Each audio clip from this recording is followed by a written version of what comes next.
Christian Zionism does, as a group of Christians, does have a particular theology that impacts politics, both locally and internationally. So the question is, do you have any advice on how to respond to Christian Zionism in local churches?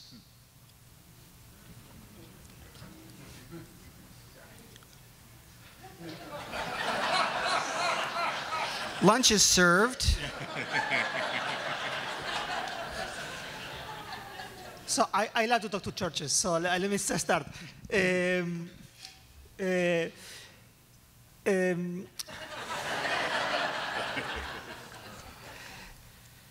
The question here is whether or not, let me start from there.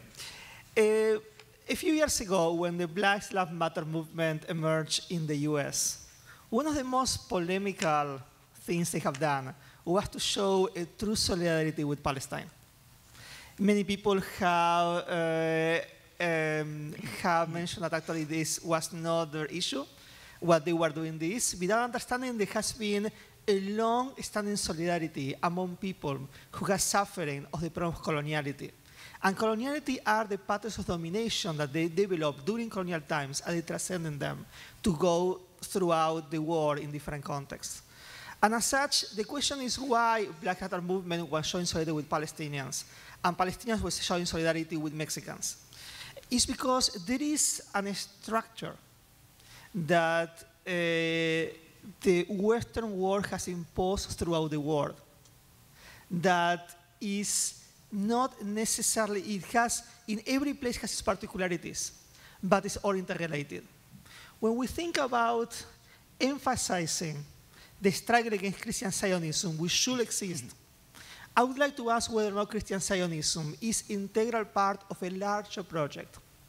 And the larger project has to do with the attempt of imposition of a white supremacy throughout the world. Palestine has particularities, and Palestine is perhaps a landmark struggle that we should confront.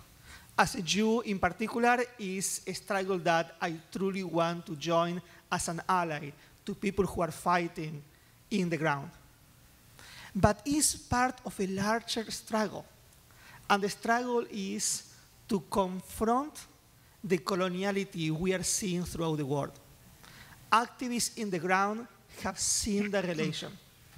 So what I will answer, just to directly answer the question after that long preamble, the answer to the question is, can we start thinking about anti-colonial churches that take Palestine as a landmark in order to struggle well beyond their spaces, in order to show true solidarity to people who are under the spell and under the boots of Christian militarism throughout the world, and take Palestine to show solidarity throughout the world, because Palestinians in the ground are doing it. People fighting for Black lives in the US are doing it. Immigrant or immigration rights activists are doing it.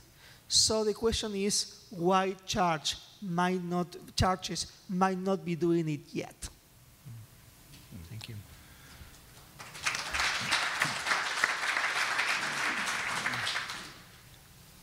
I went to university in Germany and lived there for 6 years. I worked in Switzerland for over a year.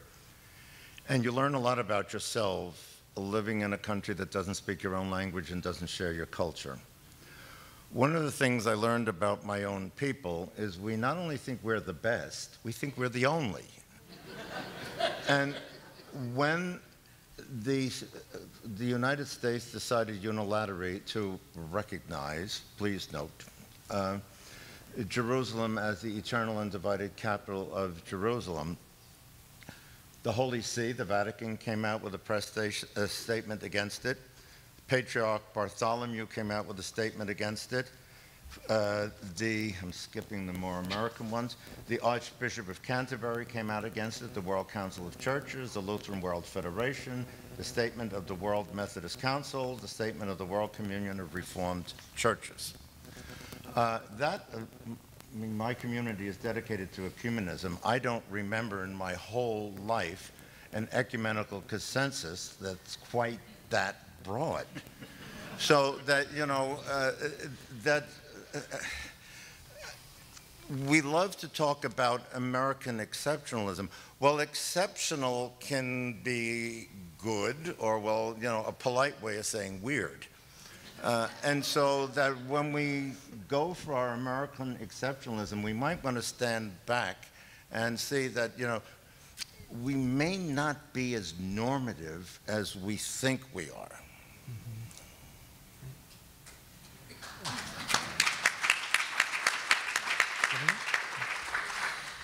So this is a counter question to the previous one. How then do you engage American Jewish communities and synagogues in this issue? Lunch is served again. No, let me start with that. No, I think the Muslims should answer that question there. Part of it, I think, is that sense of, and Santiago sort of ended his wonderful presentation with that slide about young people. Like, you know, what are the young people doing? What's happening? What's going on? And I think it's those kinds of conversations. It's whether you're talking about, you know, the Christian Zionist community or American Jewish communities. I'm not equating the two, but what I'm saying is that, you know, if you're used to your own narrative, you're used to listening to yourself and not listening to other folks, it becomes really dangerous. And so being able to get that sense, like when we took our students to Jerusalem the last time in 2012, it was part of our Center for Service and Action, and was looking at peace and justice. And, you know, frankly, I don't know that I'll see a peaceful solution, meaning a state solution, in my lifetime, you know, to Israel-Palestine. But the question, for us, that wasn't something that made us unhopeful. What made us hopeful was, what are ordinary Israelis and Palestinians doing? How are people on the ground actually living together? How are people coexisting or not coexisting, you know, as the case may be? And so learning about that becomes, I think, really, really important. And the kinds of connections, like I said, this sermon that Sharon Brous preached, you know, in 2015, to say that no, American Jews need to be welcoming refugees from Syria precisely because we, meaning American Jews, were not, you know, welcomed here during the Holocaust. And then last year, she preached about why American Jews should support reparations for black folks because of slavery, and looking at actually Jewish things about, you know, this debate between two rabbis about what do you do if you find that a beam in your foundation of your home has been stolen from someone, and using that as an analogy for, you know, slave labor and the kinds of things there. So all this to say that it's in those kinds of movements and moments that you think about this. And I suppose I can't remember who first said it to me. It may have been John Esposito that said, you know, being pro-Israel doesn't mean you have to be anti-Palestinian. You know, those are two very different kinds of things. And so how do you understand, support, how do you get American Christians to understand that, oh, by the way, there are Christians in Palestine who have been Christian, I'm echoing Elisha Shakur here, you know, since this man from Galilee came to their village. You know, you want to upset a Palestinian Christian, ask them when they converted to Christianity, you know. Yeah, you know, that guy you may have heard of, Jesus, you know, when he came to my village, that's when I converted. But American Christians not being aware, I think, of that. And do you see the solidarity with Palestinian Christians as Christians? Or do you see them as alienated because they're Palestinian and therefore Arab and therefore the other? Like, you know, how do you make that other? And I think it's oftentimes, like I said, my Israeli colleague Gil Klein, who literally is Israeli, he's an Israeli citizen, and it's like, this is who I am, and this is where I live, and this is how I have to coexist with the people that I live with. And I think those kinds of narratives, and it's an old saying that all of you have heard, that, you know, you can talk about things in Israel, Palestine, or in Israel, much more in Israel than you can talk about in America. Or you know, the Israeli papers will say things that the American papers, you know, don't say. And so do you have that kind of thing? I remember being on a panel with David Myers, you know, wonderful, wonderful scholar at UCLA, and it was about Muslims and Jews in a synagogue, and I thought I would get the angry sort of questions. But of course, he got the angry questions because apparently he wasn't, pro-Israel enough, even though he's been to Israel every year since 1983 and spent a significant amount of time there. And the people who made Aliyah once and know what Israel is and don't need to be told anything else, very different kind of thing. So I think it's in those contacts and conversations of breaking those things down that, being anti-Palestinian is a very different thing than being pro-Israel. First of all, I always love to come after Amir because he gives me hope.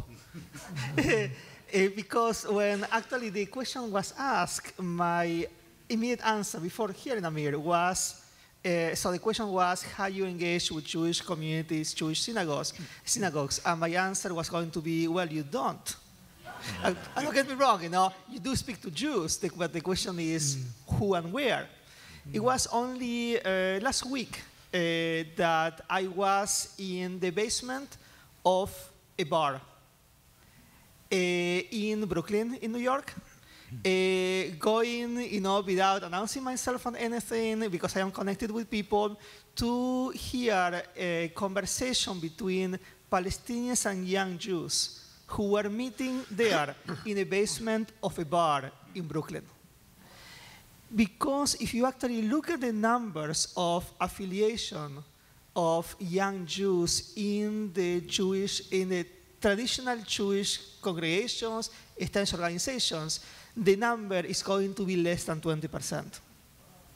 And when you start looking at where the new activism is, where the new dialogues happen, where the new ideas coming from, and at some other point might have come from synagogues, establishments, communities. I am not going to negate it.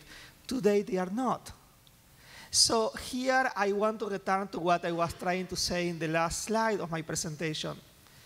There are things happening, and there is a lot of hope that I find from Amir's words, but also from these events. And you are going to find them in very strange places. You are going to have monumental, wonderful, beautiful historical synagogues that have very, very, very few people.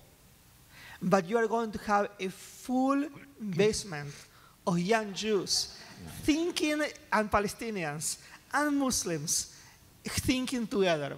I'm just going to throw you some names. Take a look at Jews for Racial and Economical Justice. Take a look at some chapters of If Not Now. Take a look at Open Hillel. Take a look at Tzedek Chicago, a new synagogue without a home yet that is a clear pro-Palestinian synagogue with Rabbi Brandt. Take a look at places without institutions. And I want to just finish with something. If you look very closely at Jewish history, except for the last 150 years, was not built out of institutions. It was built out of networks. And this is what the young people are doing. They are creating networks. And they are doing this with the people they should be talking about. So my answer, after a long preamble again, my answer is you don't talk to synagogues, you don't talk to major establishment organizations. You go to the basement of bars because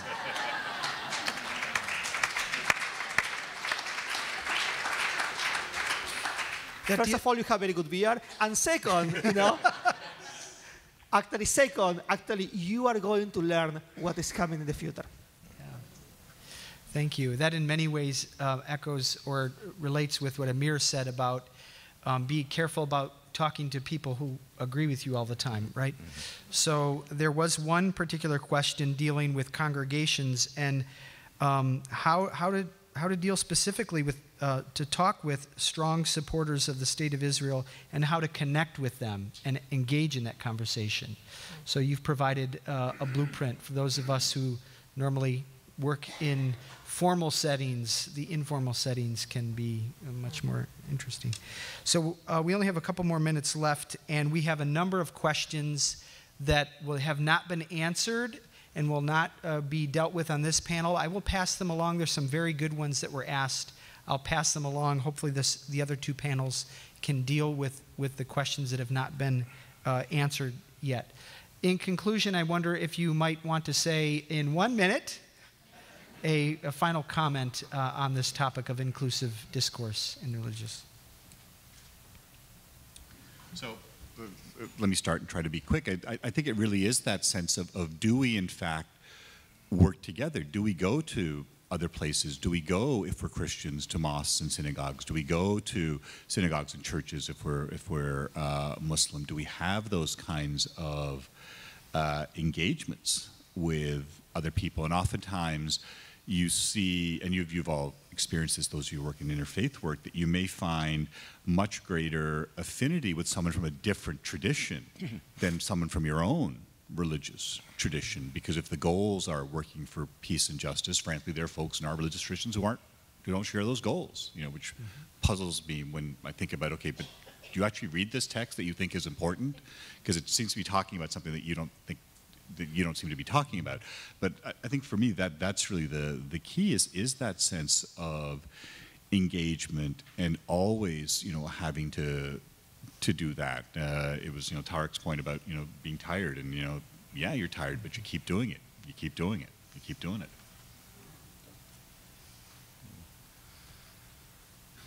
Very, very difficult. If I could paraphrase Amos, that if we could all come together to do justice, love tenderly, and handle modestly our God, not to be quite so sure that God's on our side. So instead of walk humbly with your God, deal modestly with our God.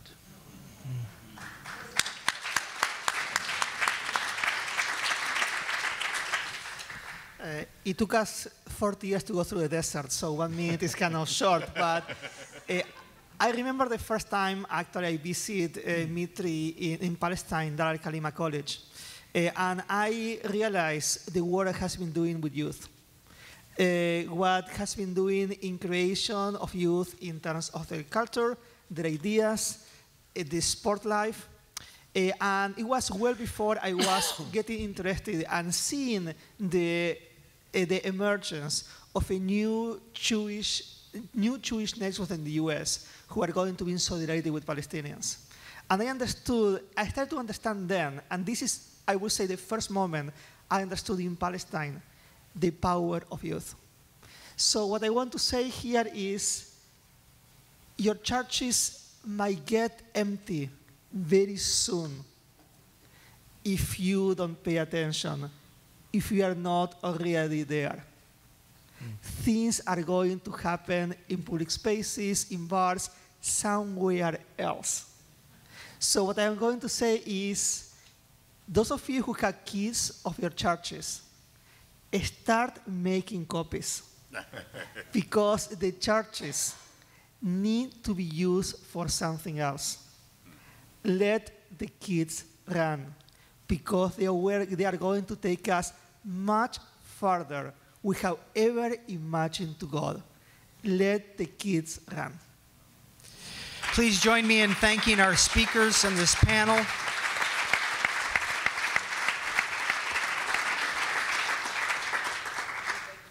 Yeah, we've kept you from lunch long enough. Lunch is served. We're in recess.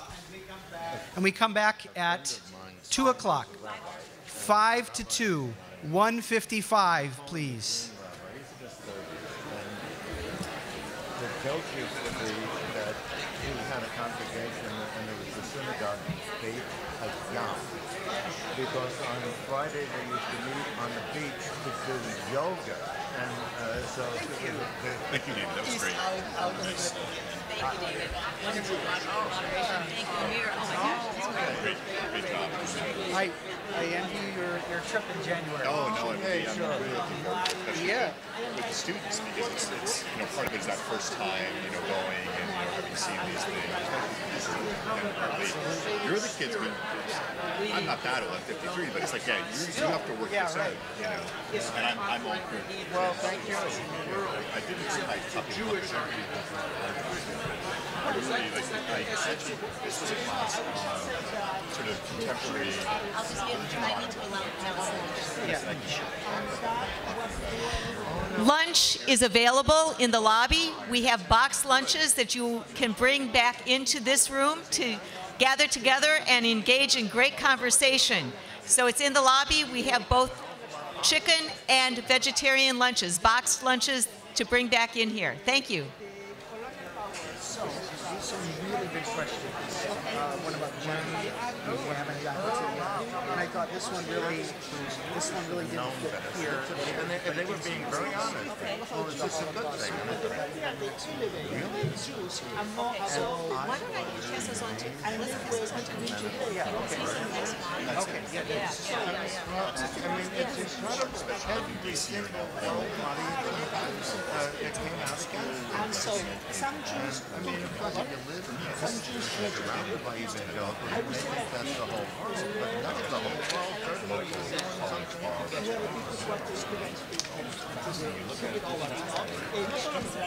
well, thank you. Thanks a lot. I want to explain that. I hope I explained it. You're welcome. Something like the people I talk about If I can get my act together. I have two things here. So they are Jews. I don't want to The give. normal Judaism became No, that's not it. No, but ours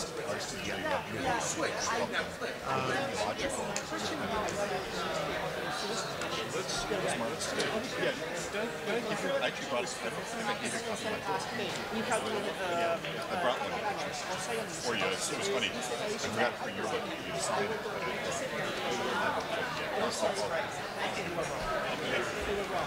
It's two things. This is the paper I basically read. If it's published, I'd like you to let me know ahead of time. Okay. Because there's one footnote that I haven't seen. This is a study thing I did on Jerusalem that lists the UN resolutions on the city of Jerusalem. And when you work at the UN, I'm a vote counter. I count the votes at the end and see who voted. So you can say when the United States actually voted for something that we're now going against or abstained. And then it lists those resolutions and the links to them. And then statements of the world religious bodies with the links to those statements. So, and this is public domain. And, There's only stairs on that yeah.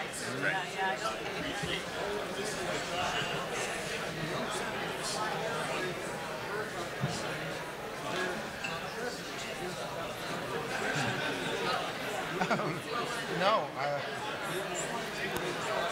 Whom are you with? Okay. Okay. Okay, fine. Okay.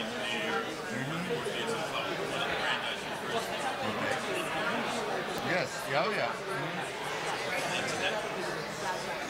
Let me come down there. I am not the most mobile person in the world. I have back problems.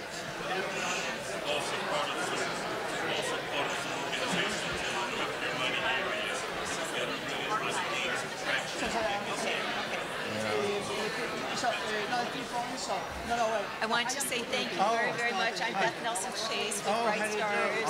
Yeah. And so I also wanted to make sure that you received that. Oh, okay. Okay, all right. And then the thing like the airfare and stuff like that. So I send that to whom? To Tori?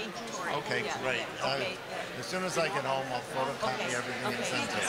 Thank you so much for your presence here and just really great. Oh, listen, I'm so glad to be here. And Mitri and I go back that's right. forever.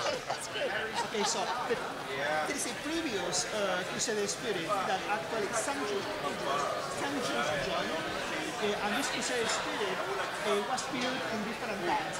I put that beginning in 19th century when colonial powers, for example France, goes to the Maghreb, to North Africa, and and they say that they are going there to try to save the Christian and Jewish communities.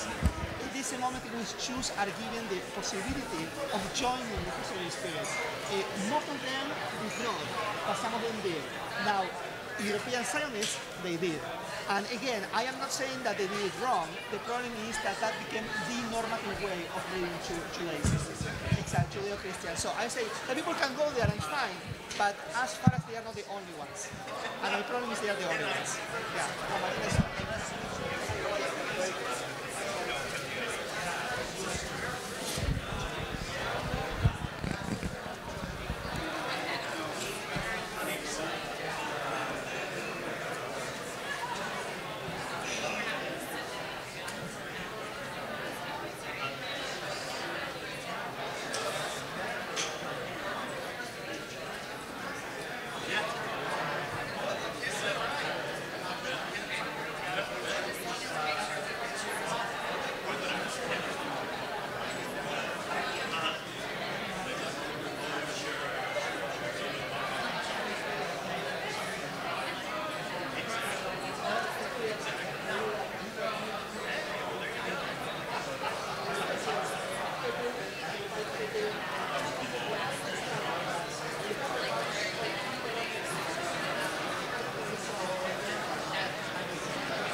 True to form, we're ready to get started for the afternoon panels.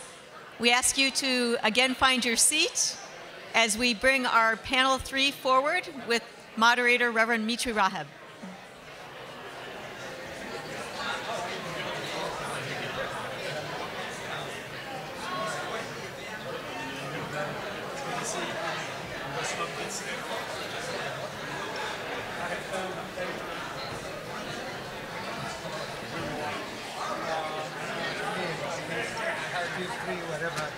I'm sitting here. Yeah, so would you like to sit here? Yeah, that would be great. We have, I think, one. You asked how Joe was doing. I got distracted by telling me how difficult it was. He's doing really well. I'm sitting here. Doing really well. He has some worrisome physical ailments that have been concerning to us as parents. Huh. Arthritic condition that is gnawing at him. Oh. How old is he? 15. So, but he works. He works a lot, huh? Well, his guy, there's so much going on. You are. Please. Chris Coons is a good friend, and he was. I need to talk to him. You're going to Abu Dhabi, right? No. In December. Yes, you are. You're getting an invite. No, I'm When not is kidding that? you. What's it When is about? that? It's the first. It's Sheikh bin Bayed. It's Yeah, when is peaceful. that? December 5, 6, and 7. I'm not kidding you. I was in a meeting with him Please. 2 days ago in DC. What's the meeting about? It's his big peace conference he does every year. So what we will do my God. is I will start with a short introduction. But Are you along? Then I'm going to show a film, Sure. to connect and with I will him, ask see somebody where- then you to speak. But it will be in this that Jim Wallace will be the first speaker, then Bob Robert, and then you, and Jim Zorbi will be the last speaker. That's the first round, each 7 minutes. I know as a preacher that's difficult, but 7 minutes. And then once you are done with that, I will give each one of you like 2 minutes to respond to what you have heard. And then we'll open it for questions. And then we will conclude each one 1 minute Harder than any last comment. Okay? He's really trusted. I like him. He's a very special guy. I enjoyed you at the Aspen Institute. I enjoyed you at the Aspen Institute on Tuesday. It's all about race. That whole conversation. I wanted to say that, but Good afternoon, friends, and I hope you were able to have a bite. And I saw that around the tables there were excellent discussions everywhere, and I think these conferences are important to bring people together. What a morning, right? I mean, having Susan Baker setting the tone, and thinking actually of her husband, James Baker, and the guts he had at that time to stand up for settlement, something that is today unthinkable. But also hearing, but being welcomed by the bishop, by our friend and Catholic father, and by our chairperson. And then I was thinking of the first panel, and I thought, what an interesting panel, because you had there 3 Palestinians, 1 politician, 1 diplomat, and 1 preacher. 3 different Palestinian voices where I thought they really made sense. They completed each other in a very, very excellent way. And then we had 3 interfaith scholars who brought, I think, fresh perspective on things we are not used to look at it this way. And we really, when we speak about inclusive Jerusalem, we want it to be inclusive in that sense. But I have to confess, and as pastors sometimes we don't like to confess, but I was sitting there and I saw there was one problem which somehow we overlooked, which is the panels were not gender sensitive, and they are still not gender sensitive up to here. So my apology, and I hope you can forgive me as somebody who is surrounded by women leaders in Palestine. It's just bad that but we are up for a treat, and I think this 3rd panel is a unique panel. And I think what we have in common with all speakers is that we have some of the outstanding communicators in this country. I follow them.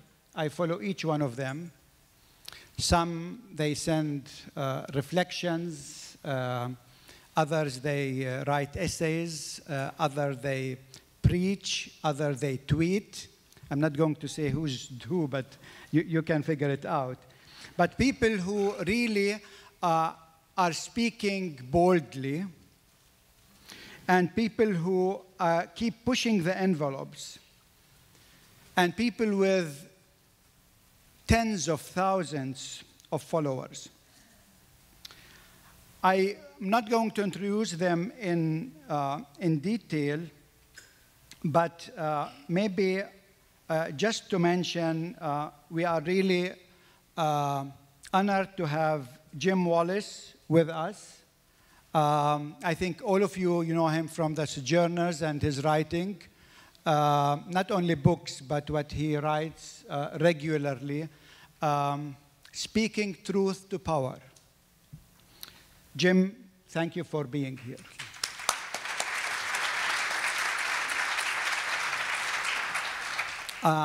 We are honored to have Bob Roberts with us, another prophetic voice from within the evangelical community, who's doing profound work, especially in Christian-Muslim understanding. Bob, we are blessed to have you with us today.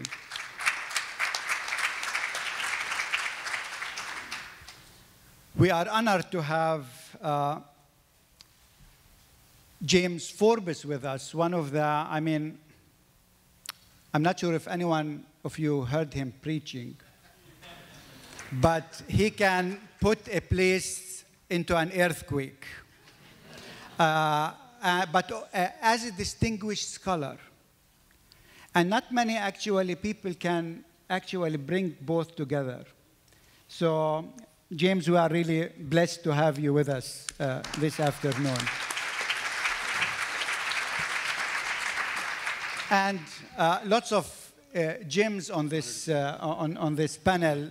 The last is my good friend Jim Zorbi, who is was actually one of the prophetic voices. He's not a theologian, so he's in the minority here on this panel.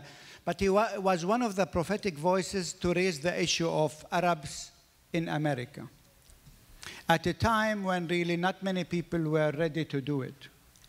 So, Jim, you honored us with your presence. Thank you.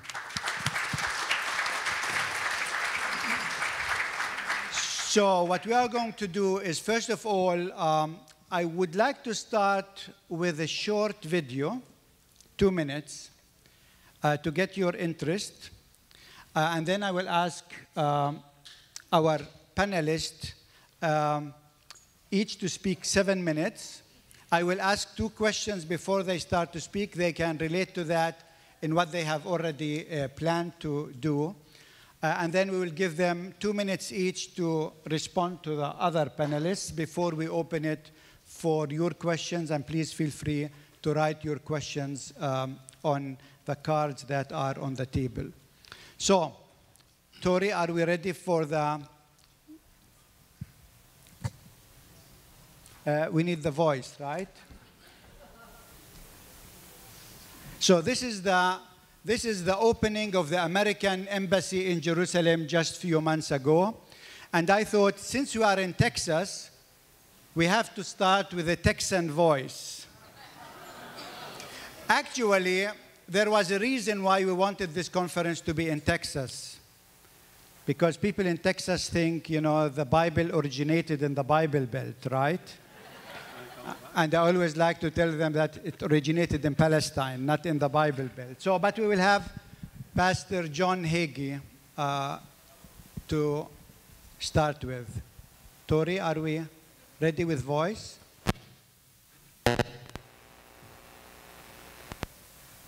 Yes, an historic day. We thank you for the state of Israel. Can we stand?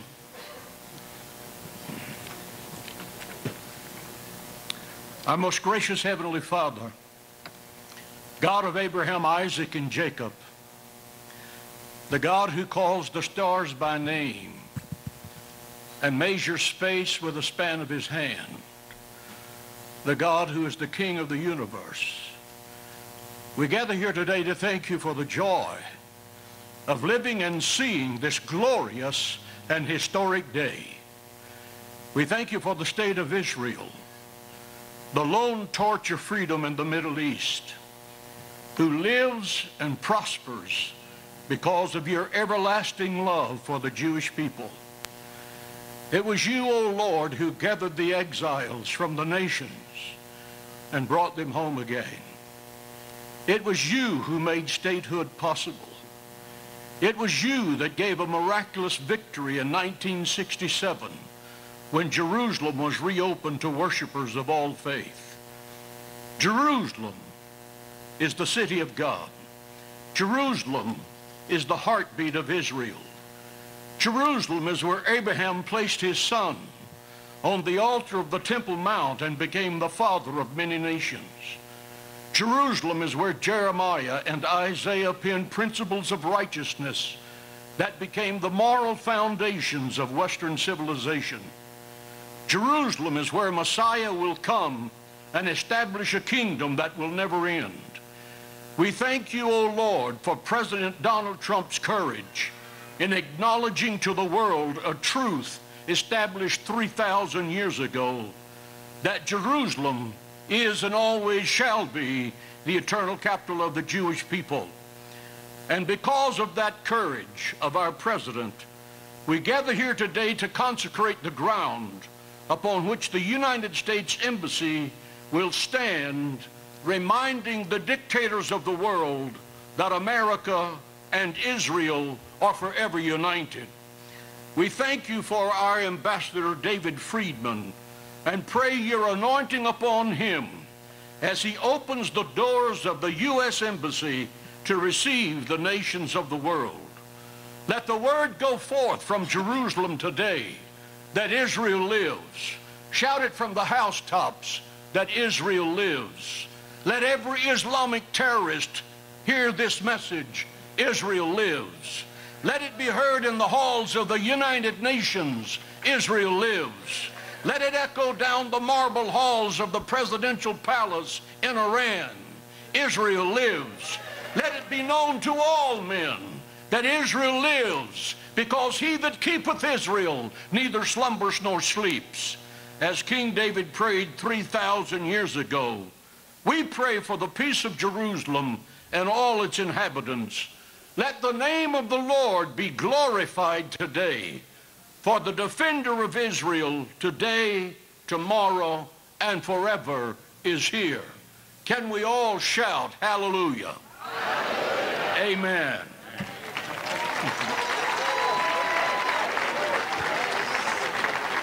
I wanted to start with this video because actually it shows, I analyzed his prayer, and it's amazing, this prayer with all the elements that are there, not only the religious, the cultural, the political, the military elements. If you want to know why the U.S. supports Israel, you have the software in that prayer.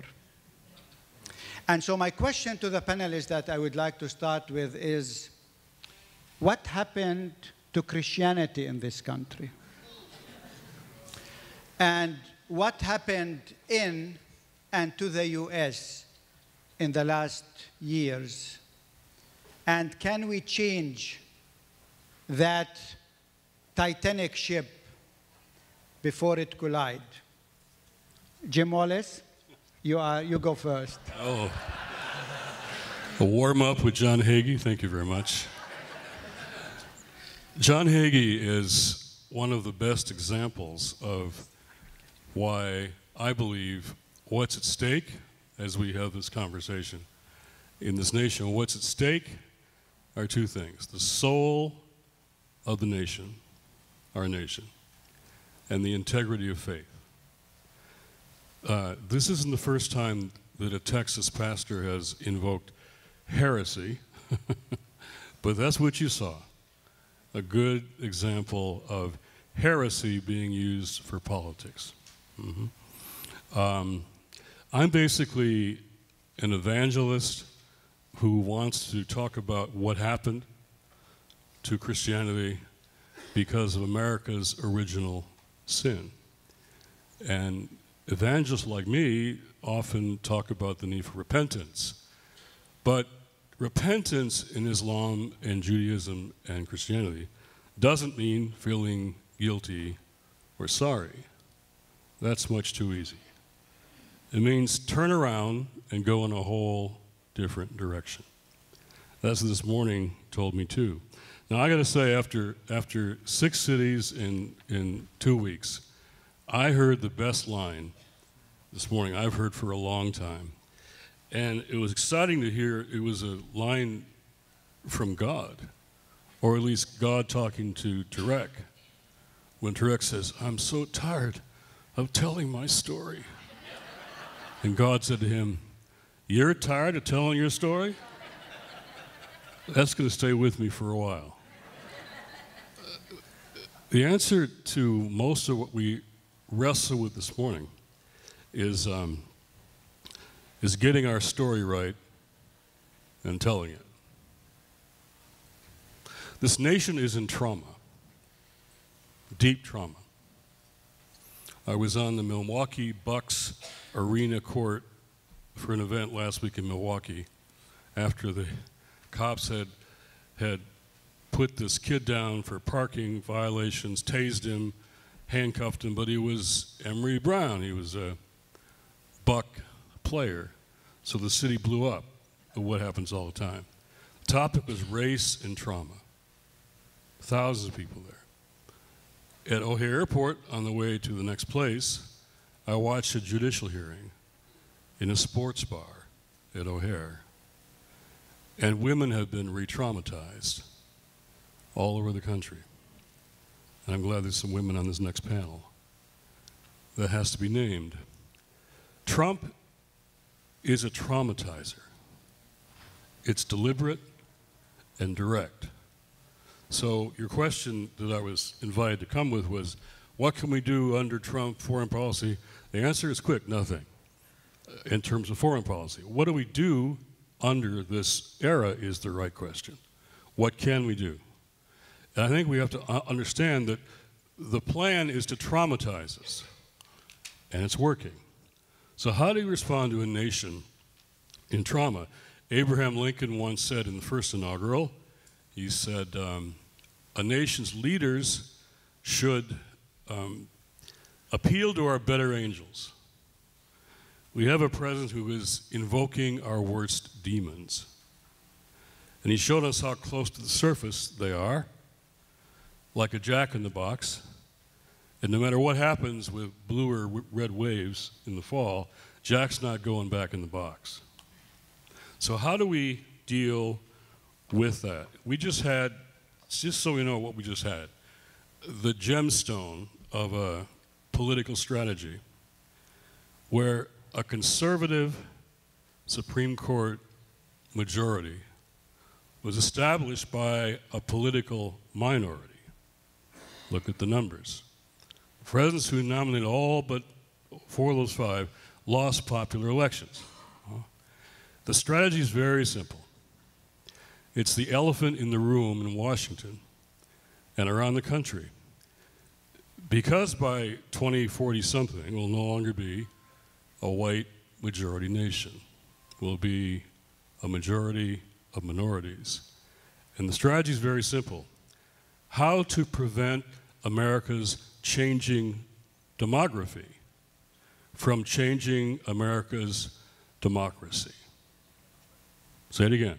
How to prevent America's changing demography from changing America's democracy. That's what they're trying to do strategically from Washington all over the country. So it's a combination of the Supreme Court. It's gerrymandering. It's surgical voter suppression. It's when 1.6 million felons in Florida can't vote. Imagine what young Andrew Gillum would do if he had 1.6 million people voting for him. This is all strategic. It's the plan. And all of this conversation today must be put in that context.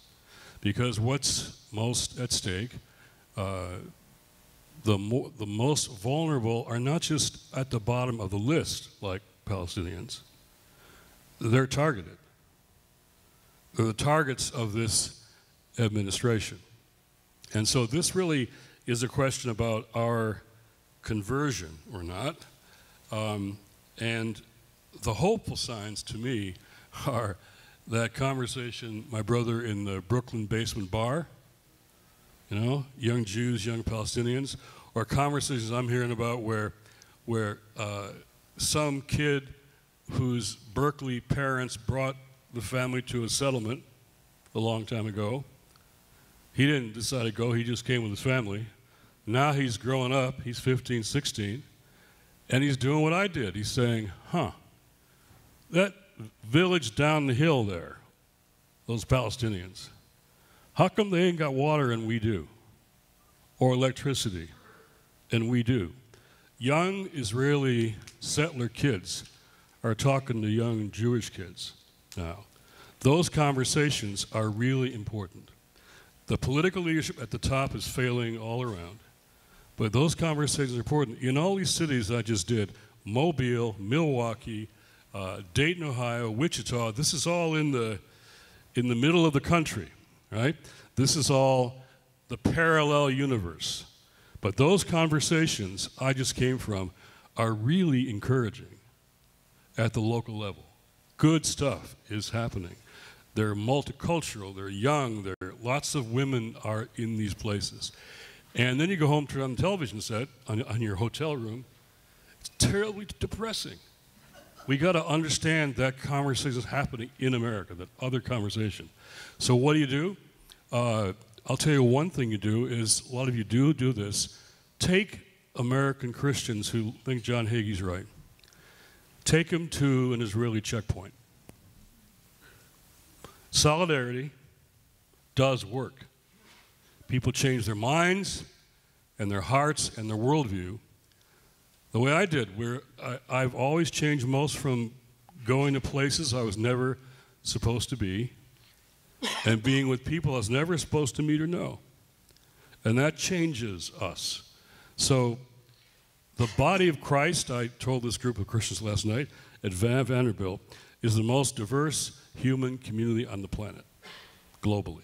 But we live in this ugly bubble because of our sin, our original sin.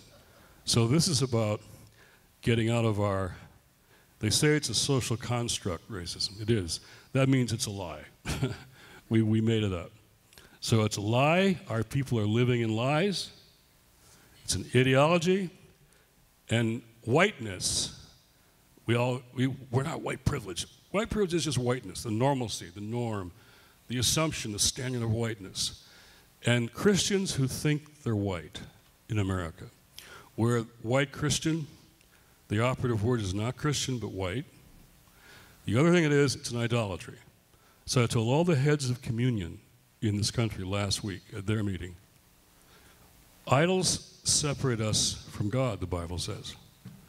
So whiteness is an idol that is separating our people from God. So let's deal with that as a theological issue. And that's a framework, I think, for what we're dealing with now. The nation's in trauma because we haven't dealt with our sin and what repentance means. Thank you, Jim.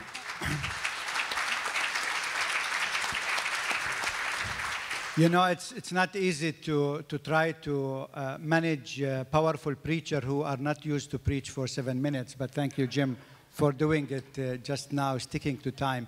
Bob, I guess maybe you have a different perspective on this. I would say it's similar and yet different in some ways. I'm a hardcore evangelical, I'll put it that way. Pastor a church I started, grew into a mega church. We've started 300 churches. And along the way, something profound happened to me. I became friends, don't have time to tell you the story, but I became friends with imams in Afghanistan. And together we started building hospitals and clinics and schools and so forth. And that led me to rethink my theology, my eschatology of the second coming of Jesus. I grew up listening to John Hagee on Sunday mornings. I've met him. He's a nice guy in some ways, you know. But anyhow, that's my background. One of the last books I want to write is my 6 conversions. Because as a Baptist, we believe conversion is critical. But the truth of the matter is, apart from accepting Jesus, I've had to be converted throughout my life over a lot of things. And one of the issues was this whole Muslim issue and the Arab issue and how do we love. And it was honestly, it was wrestling. But something happened to me that came out of your church. I want that Bible if that came out of a pew. That'd mean a lot to me, unless that's your personal Bible. But I'd love it if it just came out of your church. But something happened to me in that, you know, I don't know how to describe it to you, but I really love people. I love God with all my heart. I love to pray. I have all these weird things that I do throughout the day in my life. I love God with all my heart. You can't love God and not love other people. It's just, it's impossible. Even if you disagree with them, you're going to love them. And so, how do I love these Muslims? And as I began to study the New Testament, I frankly discovered that I wasn't a Christian. I was a Christian Jew. Thank God for Jews. Amen. I love the Jewish people and Israel. Amen. And I love this Jewish man who spoke. It was awesome. But I believe Jesus is God. And I believe that the temple has been rebuilt. It's what Jesus did when he raised up. And I believe his temple lives inside of me. And I believe the book of Galatians is for Christians. We don't need to go back and reformat our faith in an Old Testament form. Thank God for the Jews. They can do what they feel called to do. But as a follower of Jesus, I need to reflect that. And if I do that, I don't have to deal with Christian Zionism because Jesus has already completed it all. He's fulfilled it. And if I'm true to my faith, I don't have to adopt things from other people's faith that I don't even really understand. Just hold true to who Jesus is. Loving God, loving other people. Thank God for the Jews. They were a light to the nations. Here's the mystery of the gospel of Jesus. In Ephesians and in Galatians, we are all now children of God. It's not just one nation, not just one tribe, but it's Gentiles. It's everybody now matters before God. So the theology of the kingdom of God began to change me. I started reading Dallas Willard and Tolstoy and this Methodist guy who's not a Calvinist, but I read him anyhow, named E. Stanley Jones, and he rocked my world. And I just realized that I was a good Baptist, but not necessarily a good follower of Jesus. And so this whole Palestinian question kept coming up with my Muslim friends. And then I went to the West Bank and I became close friends with many Muslims. And I don't have time to tell you about it, but last week I was with Lauren Cunningham and YWAM, teaching them how to engage with Muslims and how to work around the world. And then I keynoted at the World Muslim League in Manhattan. I have a strange life. I'm friends with everybody. Conservative Christians, liberal Christians, Muslims, Jews. I love them all. And I don't agree with them all at all, but I love them. We've had in our home Muslims who come on a regular basis. My wife texts me, Bob, don't come home today. I've got all these Muslim women here. The hijabs are off. Go do what you want until 9 o'clock tonight. This is our life. This is my children. My son has an exchange student from Vietnam who comes from an atheistic family, not Buddhist, but we grew up with kids like this in our homes. So here's what I would say. What's wrong with us? We've become tribal. We need to learn to love people for who they are. I'm a Baptist. We don't smoke cigars, but in hopes of baptizing James Zogby last year, we smoked a cigar together. But it didn't work. He didn't let me baptize. So I smoked the second one just for fun, and I enjoyed it, and that was nice. So anyhow, at the end of the day, can we love people because they're people, not because they agree with us? And so the thing I say when I'm with a bunch of Jews is, until you love a Palestinian like you love a Jew, you're not loving the way that God of the Hebrew Scriptures teaches. Until we Christians love Muslims the way we love one another, we're not loving like Jesus. And so I think that what's wrong in America is we've become tribal instead of global. And the church was born a global church where everybody mattered. And we've started picking and choosing. And Jim's right. We've got a race issue. And the reason we can't deal with the Palestinian issue is we've not yet repented of the race issue. And I listened to you, Dr. Carruthers, the Aspen Institute last week, and I was moved by what you said and what you shared. So I think, number one, it's tribal. Tribalism left unchecked leads to nationalism, and that's what's going on, and it scares me to death. So when I look, I see 6 things, and I'll just list these real quick that have trouble. And I'm in and out of the West Bank a lot. I'm in and out of Gaza. I've got some really good friends and some really bad friends, so I get to see everything. So here's what I'd say. Number one, we've got a major leadership crisis in the world. It's in the Palestinians. I'm concerned about that. I don't think they have the kind of leadership they need.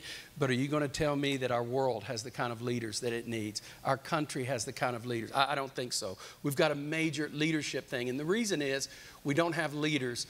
We have populists in both parties that are using polls to determine policies. Number 2, the settlements are a big problem. We can't move forward. It's not enough just to talk about terrorism in the West Bank. We have to deal with the settlements. Number 3, we live in a world with a propensity for extremists. You don't believe it?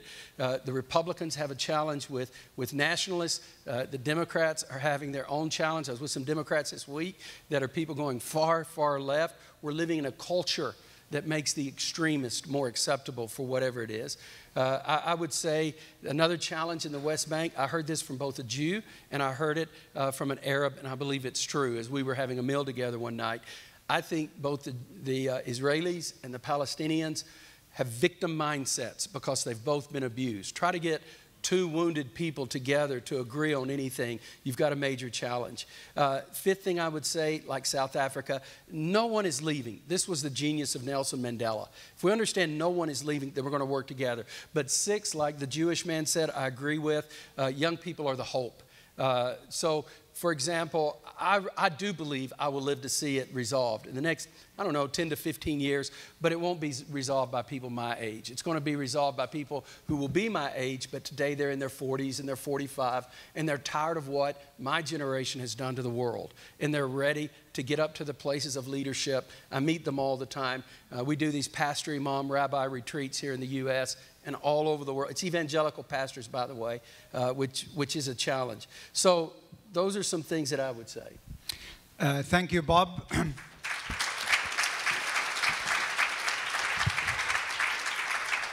And I mean, if you know Bob, he's not accustomed to preach while seated. He needs to have a whole stage, and he will run from that end to that end. So you did well with having been sitting there. Thank you.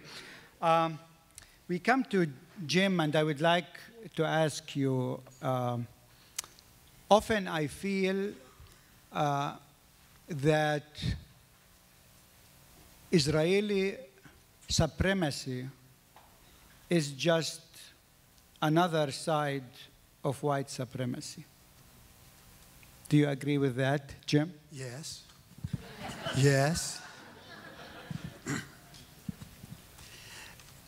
I think I'm somewhat prophetic. That is to say that God knew that I would be given 7 minutes, which I can hardly clear my throat.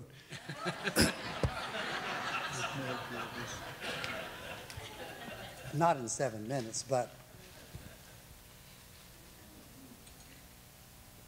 so I'm going to respond with 1, 2, 3 pieces of music and maybe 3 minutes of what I think is a prophetic proposal for the peace of Jerusalem. First of all, glad that my wife Betty is with me. We usually, and there's no piano, Betty, but we usually start out acknowledging how broad we are. And so we have a song. It says, "We are one in your spirit." But it says, "We are one in your love, deep within, all around, below and above. There's no one." On which side of the bank? North, south, Israeli, Palestine. There's no one anywhere that's excluded from your care. Thy will be done. So that whatever I say, it's in that context. Secondly, I want to acknowledge that I too grew up as a black Pentecostal. The Union Seminary tampered with my theology a little bit. But I want to acknowledge that given this broadness suggested in that first song, that I am a Zionist. But let me explain musically what I mean. Zion, beautiful Zion, I am on my way. I can hardly wait to enter the gate. On that blessed day, we shall beat our swords into plowshares down by the blissful shore. When we get home, we'll shout shalom and study war no more. By Babylon's streams, we refuse to sing our joyful Zion songs. Our hymns of praise we could not raise amidst abuse and wrong. Our prophets cried out, hold on to your faith, deliverance will come. Lift your eyes beyond the skies, that's where our hope comes from. So I speak with my Jewish friends that are Zionists in the more traditional sense, and I ask them, do you have room in your ideology for me to piggyback? Because if you do, then add it to what I've just sung is, we're marching to Zion, beautiful, beautiful Zion. We're marching over to the beautiful city of God. That's the second song. And the third song, I wrote April 27th, 1994, as the polls were reporting the result of the election for a new South Africa. I was in the Hotel Carlton with Charlene Hunter Gault and Glover, what's his name? Who was I with, Betty? Yeah, anyway, he's an artist. Anyway, when I got through looking at Bishop Tutu dance to Toy Toy, and the people lined up in those serpentine lines, I was ecstatic. There's going to be a new South Africa. Except the Spirit spoke to me. It says, be somewhat restrained in your euphoria, because there's a lot to be done. And now that I see the economic situation in South Africa, political freedom, absence, economic justice, I understand why God gave me this song, and then I'll have 2 minutes for the last piece. Let him preach. It says, this is what the Spirit gave me that night. Oh, how precious is the freedom which through struggle has been won. Sweeter yet the celebration when true healing has begun. First, the healing of the spirit of a people torn apart. Tattered ties of friendship mended, trust restored in every heart. Reconnect us, ancient spirit. Bring forgiveness, love, and power. Teach us how to be one people. Guide us through this birthing hour. Bid us reach across the chasm, class and culture, tribe and race. Help us see in hearts of others hopes and dreams we all embrace. From the evils of oppression, Lord, deliver and redeem. When we yearn for retribution, cleanse us with your love supreme. Courage calls for true confession, how our sins have maimed us so. Hope inspires a new direction, reaching out to friend and foe, while we dream and build together, heart to heart and hand to hand. We'll uncover hidden treasures lavished on our blessed land. None alone can reap the harvest. All our stories hold a key to the age of hope and healing, peaceful, just, secure, and free. Oh, how precious is the freedom which through struggle has been won. Sweeter yet the celebration when true healing has begun. By God's grace, we lift our voices. Many tongues will sing one song. Once divided, now united. Lo, a nation free and strong. 2 minutes left. I would, one. The 7 minutes are gone. Okay. This is called a prophetic proposal for the peace of Jerusalem. According to Abraham Joshua Heschel, the Hebrew prophets were touched to the core of their being by the pathos of God. They were under a divine compulsion to feel the heartbeat of God and to abhor what was an abomination in the sight of God, to take delight in that which brings joy to the heart of God. the prophets also loved the covenant peoples of whom they were a part. But they also knew that since God was love, God is the God of the whole creation. So justice and peace would be the coordinates of the whole creation. It grieves God that the whole creation is pervaded by selfishness, hatred, violence, war, and oppression. Now, here's the problem. European panic, thank you, Jim, for saying the same thing, is so scared of losing the benefits of the great lie of supremacy that they will do anything and follow anybody, no matter how dastardly the deeds or how evil the rhetoric. They'll follow anybody if you can just save us from the consequences of the demographics that are on the way. Also, we are filled with greed, money, money, money. And because Putin got a lot of it, he can convene an international oligarchy designed to join the domination systems of the world. Anyway, this is what God gave to me, and I'm not going to read all this because he had said I've already violated. This is what God would like to do, I think. God would like it to be announced that whereas there were exiles from around the world that were brought to Israel,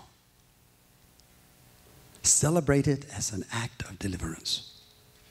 But because we live in the age of despiritualization, not only in Israel, in the United States, in Syria, in Turkey, we live in an age when God has been effectively exiled from our political considerations and our economic arrangements. So the God who has been exiled is asking, sir, if we could form an arrangement by which God may be taken seriously, moved from the periphery of sensibilities so that God can have a central role in helping to solve a problem neither of the political parties seem capable of bringing about. So this is the proposal. God is liking us to form I think this is what I'll call it for now. This can change, I think.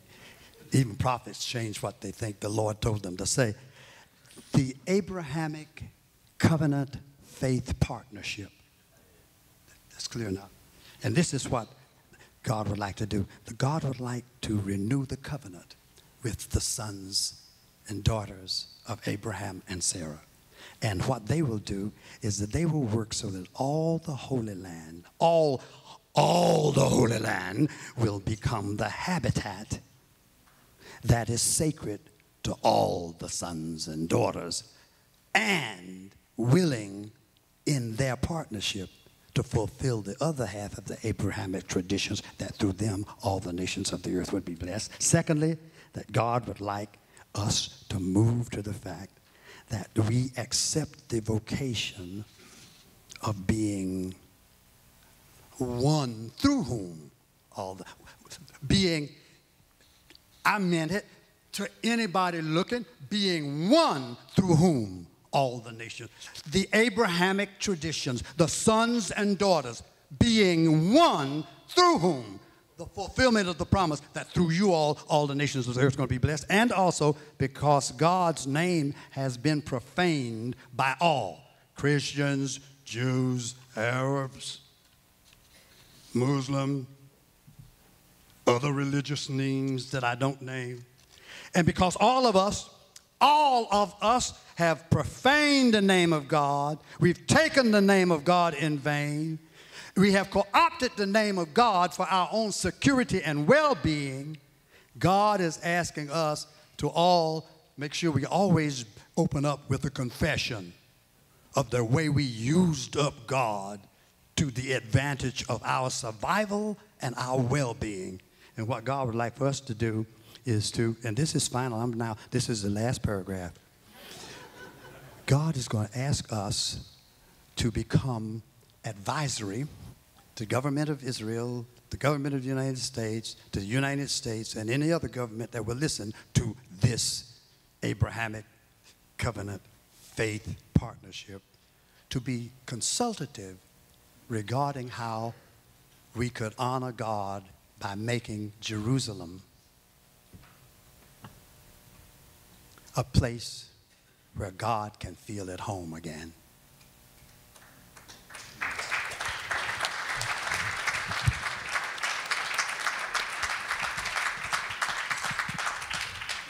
I guess we saw when you sit listening to a professor of preaching what that feels like. Thank you, Jim. And especially thank you for the songs. I think, you know, I mean, because this is important for me personally. I mean, what unites the African-American struggle and the Palestinian struggle is music. It's the music who actually helped the African-American community to be resilient throughout all these years of slavery. It kept them alive. It kept them, you know, looking for a different future. And I think tonight, when you see our young people dancing, you will see how music actually is uplifting a people under oppression. So thank you for the songs. Last but not least, Jim, sorry that you sit among 4 pastors, preachers, and I mean, does it make any sense what we have been saying? I mean, sometimes I feel, you know, we live as preachers in our bubble and we say God is the solution, but is he? Jim.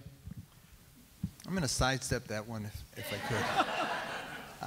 I have a PhD in religion, not in theology. And I smoked a cigar with Bob Roberts just because I thought we were smoking a cigar. I didn't know there was an ulterior motive there. And I'm a Catholic.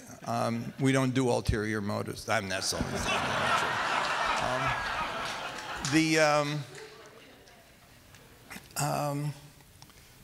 Yeah, of course it makes sense. It doesn't answer the question, what's possible under the Trump administration, because actually nothing is possible under the Trump administration, and that's the end of my talk. No, as I began to think about what I'd say to you, I thought, like my fellow panelists, that I would want to talk about context, not the faith context, but the political context. Number one, there is the very first time I brought, I started the Palestine Human Rights Campaign in 1976. I brought a pastor from the Galilee and had a meeting organized for breakfast with a bunch of reporters who did religion reporting for AP, UPI, Reuters, et cetera, everybody who was in town.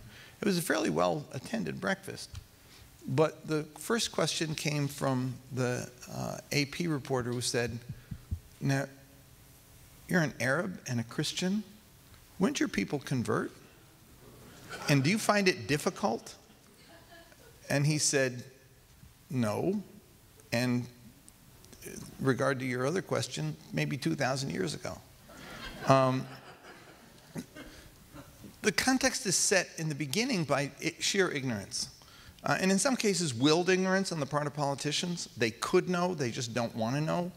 And I could tell you plenty of stories from members of Congress. The Pope used to name cardinals in his heart, he'd say. He wouldn't name them because they didn't want them to get persecution.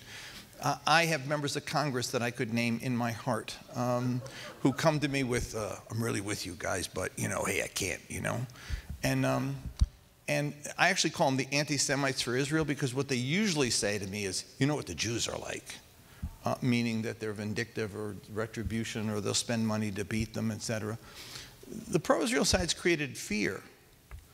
It's masked as affection, but it's really not. And I know, because like in Ralph Ellison's The Invisible Man, I actually hear from these guys who will tell me how they actually feel, but will never say it. They'll say horrific things about Israel and about the Jewish people, but they'll vote all one way because they're afraid not to. So that's one part of it. The other part of it is, in the culture, there has been an anti-Arab bias. It's been fed and fueled. I mean, when the film Exodus was made, we didn't know. I was a kid. I saw it when I was 13 years old, cheered for the good guys, didn't know that the bad guys were me. It was framed after cowboy and Indian movies. And it was an investment by an American Jewish philanthropist who wanted to create the ultimate propaganda movie for Israel, and that's what it was. It took, for the American mind, it shaped the issue for generations. It was young, freedom-loving people on the frontier wanting nothing more than to be left in peace, confronting these angry savages who wanted to do nothing but kill them, who didn't appreciate freedom and didn't appreciate human life. That's how people understood it. And even when there wasn't the negative associated, it was a blank slate. So that I used to put it this way. I'd say, in the American mind, the equation is Israeli humanity versus the Arab problem. People always side with people over the problem. They can see them. I mean, I've been doing a thing on the Washington Post. I mean, one day, 7 Palestinians killed. Not even a blurb. Another day, 3 Palestinians killed in the around the world section about yay big. 2 Israelis killed. It's a big story. And we know their names. I remember when the Baruch Goldstein, whose name we remember, went into the mosque in Hebron and killed 29 people. The 29 names were never told. The families were never interviewed. There was no humanity there at all. But the Washington Post did 2 front-page stories, one on the front page of the A section, one on the front page of Style. And both were focused on, how did a good Jewish boy go bad? What happened to him? Did anybody ask when the bomber of the pizza parlor, where'd he go bad? I mean, in other words, there's humanity versus the problem, and we identify with the humanity because we can see him, we can feel him, we know him. Then we've got this additional problem. You've got the political power, you've got the popular culture, and then we've got the additional problem of Reverend Hagee, which has been an interesting new development that actually began as a political force after the '88 presidentials with Pat Robertson, who realized there's power out there. And so he began to organize in the way that he organized in the caucuses in Iowa. He began to organize this coalition that became a political force that today is about 40% of the Republican base vote. I mean, people will say, in the Arab world, they'll say, oh, Donald Trump listens to the Jewish lobby. No, he doesn't. He listens to the Christian lobby. I mean, that's where the votes are for the Republican base right now, is there. And why is it there? Part of it has to do with the theology, which is actually more of an ideology than a theology. I'm not a pastor, but I know the Bible, and I find no grounding in the Bible for what they believe in. But in any case, that's there.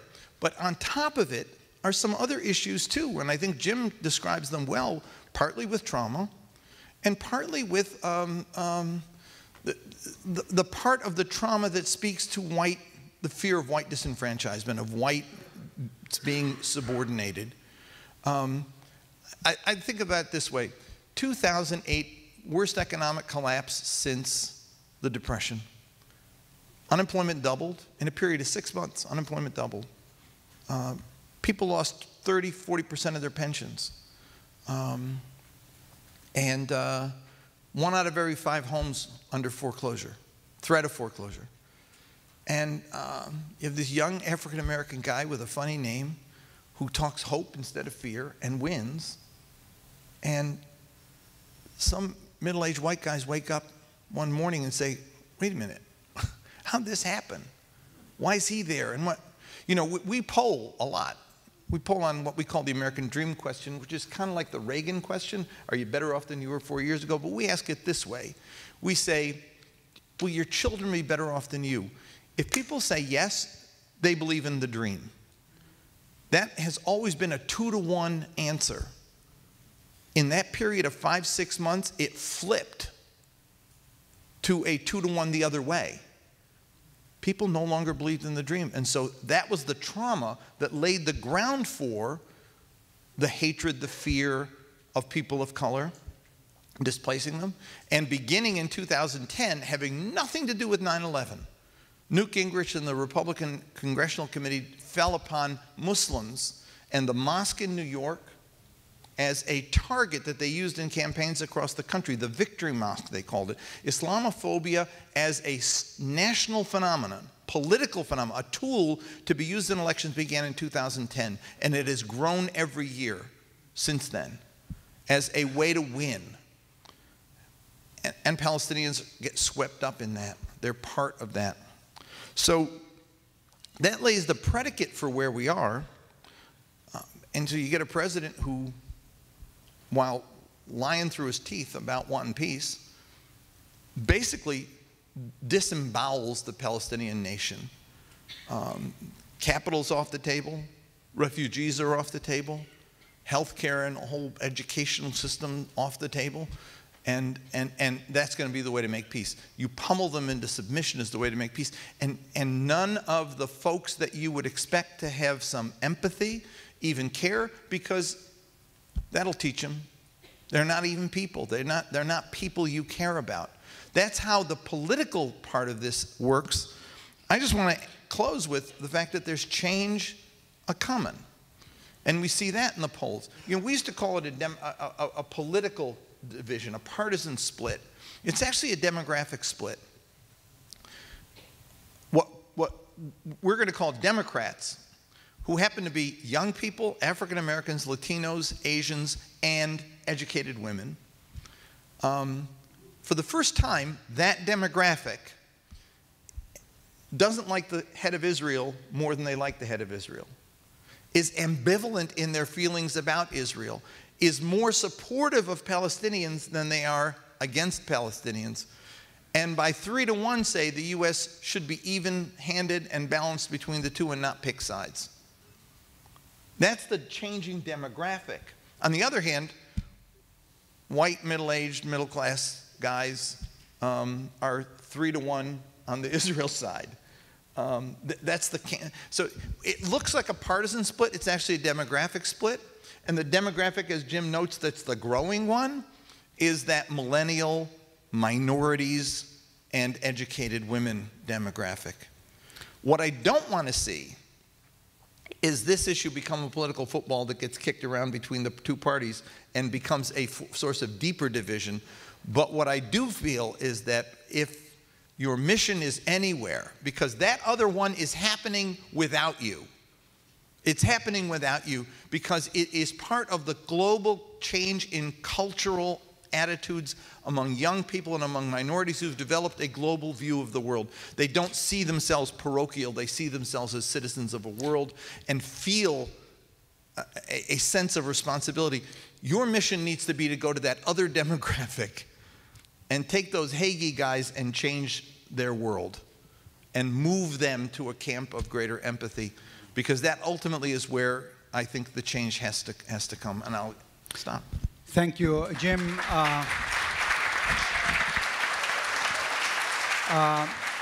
Thank you for this analysis, but especially for making the point that political analysts can speak longer than preachers. So there is hope for preachers, I mean. So I guess we will start with questions because we are really late. So please feel free to write down your questions. We have already here the first questions that we can take. Anyone would like to say one sentence to one of the other panelists? One sentence. Bob, I see you are thinking about it. Please, what do you want? one sentence to one of the other panelists. One response, one challenge.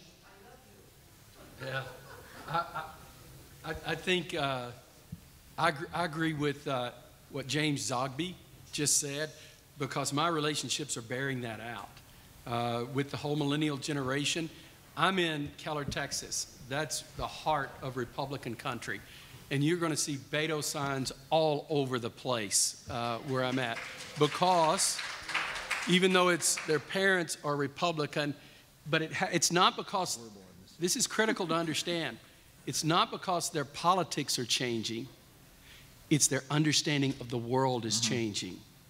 So whereas we grew up watching television and we wanted to see the States, they've grown up on the internet. My daughter's friends with Facebook, with kids in Gaza, that I met their parents when I was there, and all over the world. It's a global conversation. That's why it's going to change. There are white evangelical Republican women driving into their mega churches in Texas with Beto bumper stickers. And here's what they're saying. They're saying babies on the border are as important to me as babies in the womb. That's what they're saying. And just to back up what we're saying here quickly, a group of young evangelicals, May Cannon was there, she'll be on the next panel, 2 weeks ago met in Chicago, and it was young evangelicals, majority of whom were people of color and women. And that statement just got released last week. You can see it at Sojourners and HuffPost this morning. And those priorities from that statement are totally different than John Hagee's, a whole different world. And if you did the data from the 2016 election, if you add up evangelicals of color and women, it's a whole different outcome. And the last thing is our Matthew 25 movement, which became after the election, young people identified 3 populations that were most at risk, that we wanted to protect in the name of Jesus, who said, protect the least of these. They were racially policed, people of color, undocumented people, and Muslims. That was chosen by a whole new generation of young Christians. And so that generational difference is very strong. And that's what John Hagee is most afraid of. Yes. Jim Wallace and I have been friends a long time. I knew him when he was just a plain evangelical. Then he became an evangelical for social action, and then he became a sojourner amongst liberals, conservatives, all kinds of people. I have not known you before, but I want to ask both of you. I am so upset by the naming of evangelicals as stalwarts in the current dismantling of democracy movement. How can I feel good about wanting to acknowledge that I'm kind of like an evangelical, but I'm about shame of the name? Can you help me figure out how I could overcome that? As a Catholic, let me talk to you. There are many times when I have to say, not in my name. That's not the church I belong to. You are not representative of my church. I didn't know Jim till later, but I knew Wes Michelson, his partner, in not crime, but in Sojourners. And that was my first experience with Sojourners. Little Lebanese kid growing up in an immigrant neighborhood. That was not my world.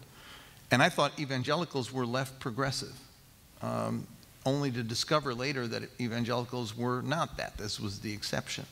But meeting them changed forever my view of evangelicals. And I think that's the approach that has to be taken. I mean, just as meeting Palestinians changes your attitude, Meeting evangelicals who believe in social justice also will change everyone else's attitude. But the struggle must take place within, just as right now we're struggling within the Catholic Church. I mean, I could walk away, a lot of people have.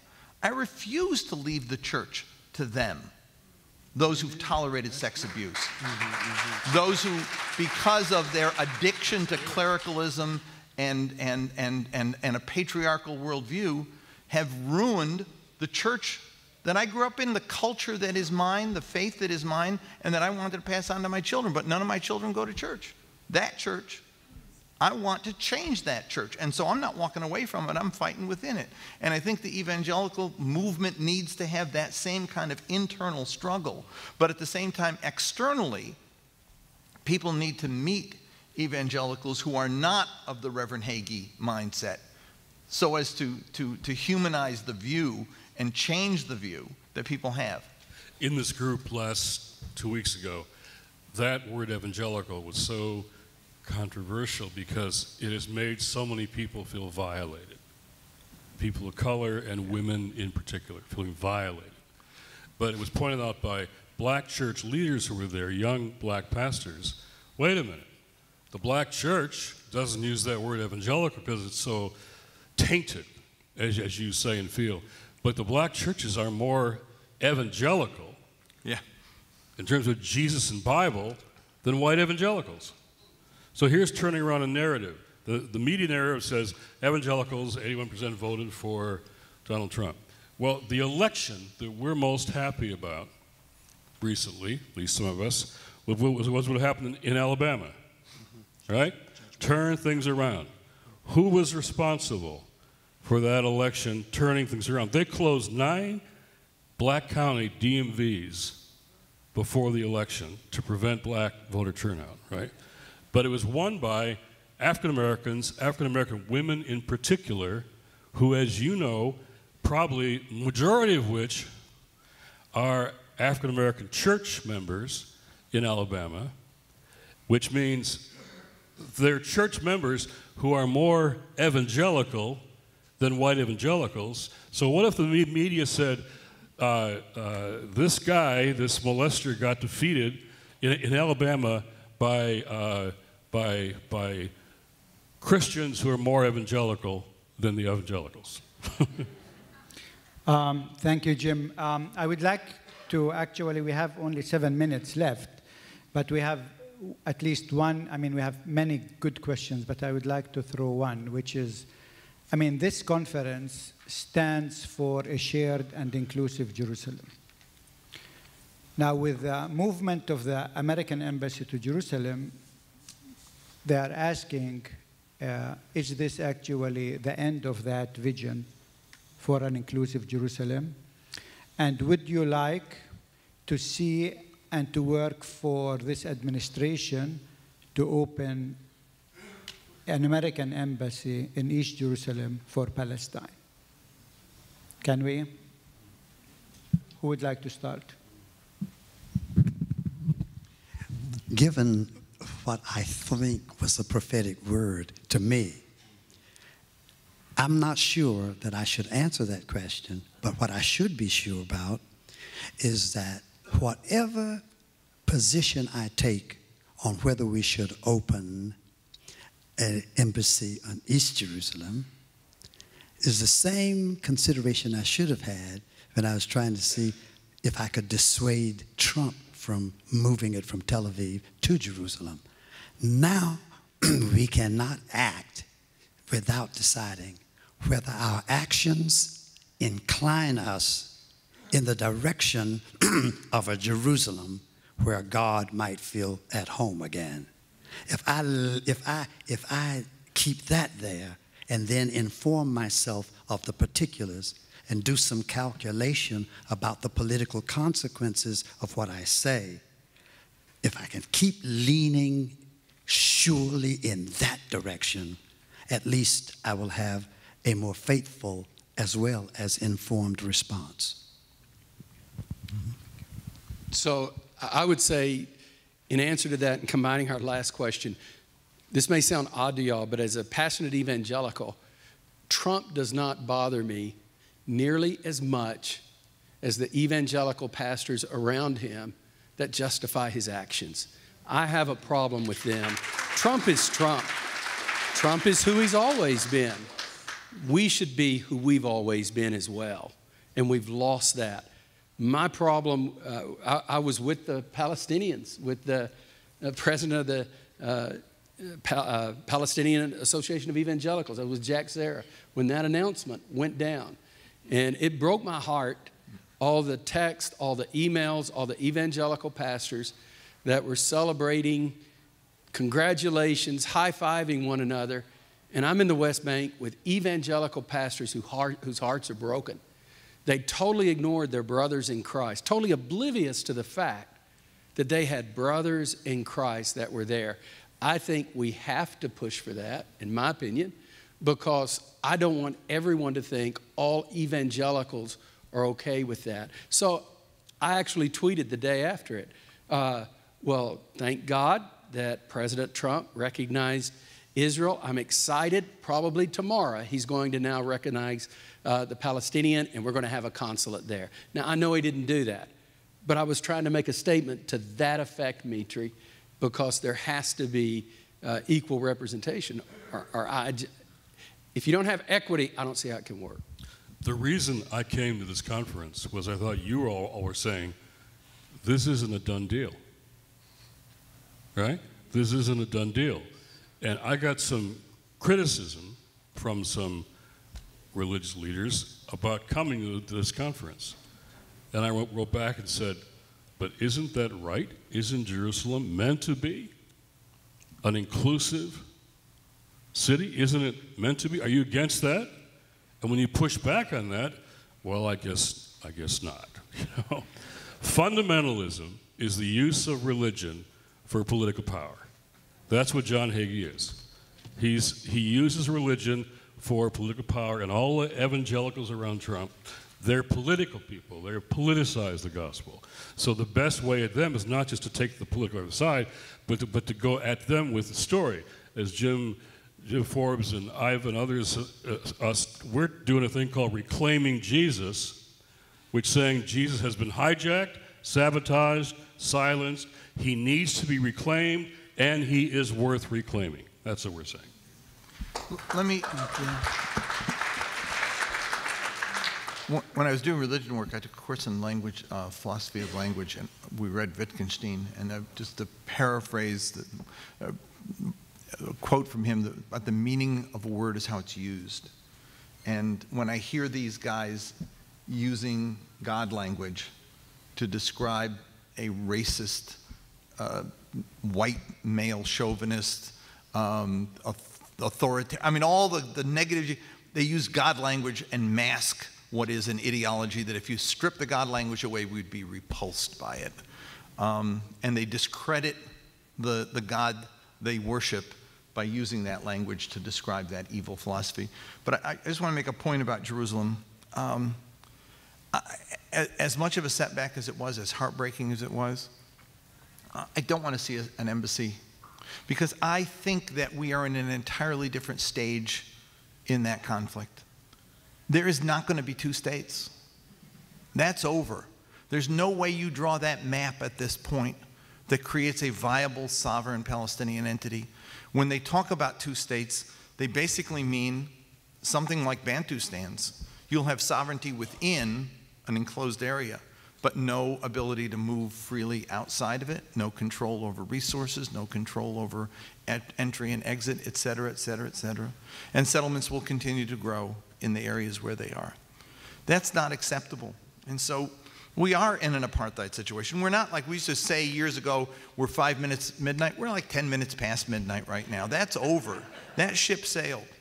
But that doesn't mean the struggle is over. The struggle really has just begun. It's a struggle for justice. It's a struggle for equality. It's a struggle for human rights in whatever shape it takes.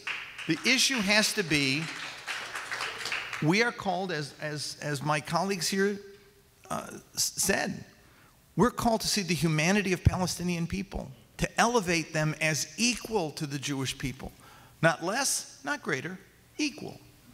And therefore, the only way I know to do it is to introduce people to them. When I started the Palestine Human Rights Campaign, we did individual cases. People need to see that face.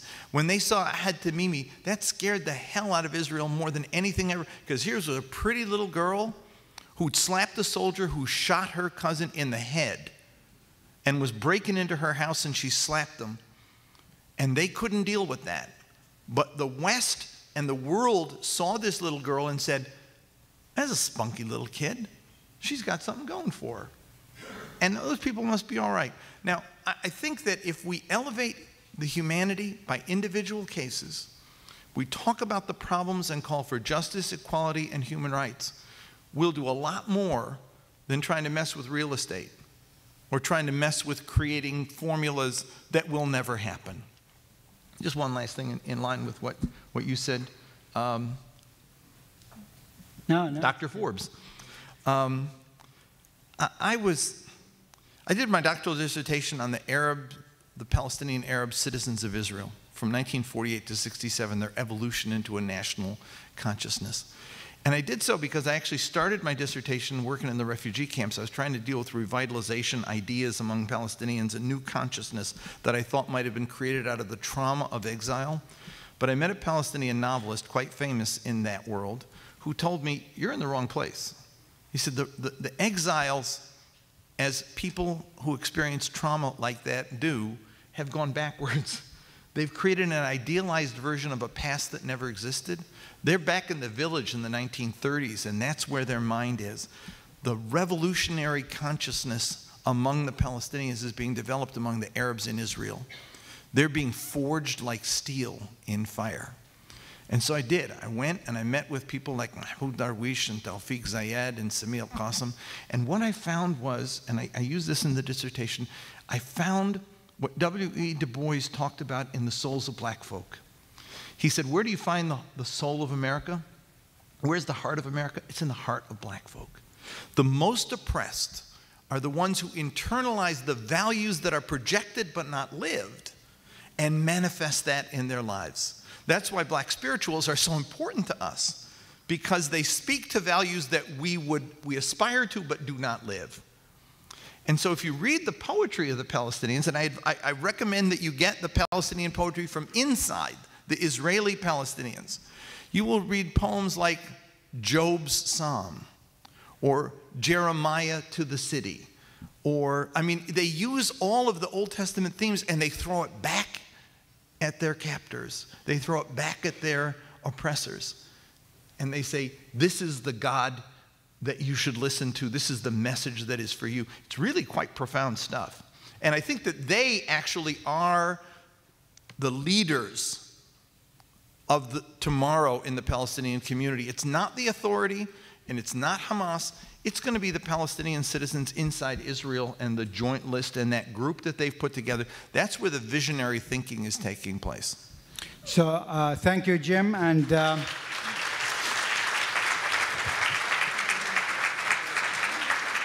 let's give really a big hand for all four speakers. Thank you. Thank you.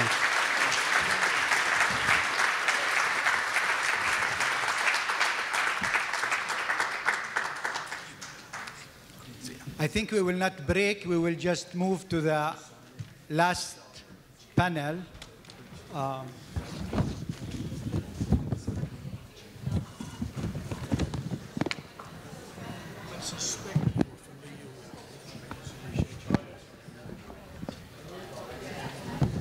That was fun. How you doing? So, I know you made a statement.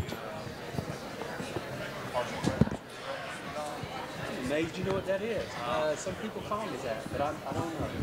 I'm actually using background. I'm actually church. I believe in past fulfillment of Bible promises, but I believe in the gift of the Spirit. I do too. I believe in the Holy Ghost filling. I do too. And I brought my pastor from a former Christian Zionist to a, he understands a lot. You made that statement and it caught my attention, but I mean, I'm from people call me that. I don't know. I've got friends who are. Honestly, I don't understand it. There's some things that are very confusing. One of my best friends, really, he believes that. So but I'm an activist for Palestinian human rights. I see that. I see the filming of 70 AD, destruction of the temple in the city, where now our bodies become, we're not made with tools, made with hands. It says, and though this world with devils filled should not be through it, you just never know. But you caught my attention when you said it second. It's truth through us. I appreciate you.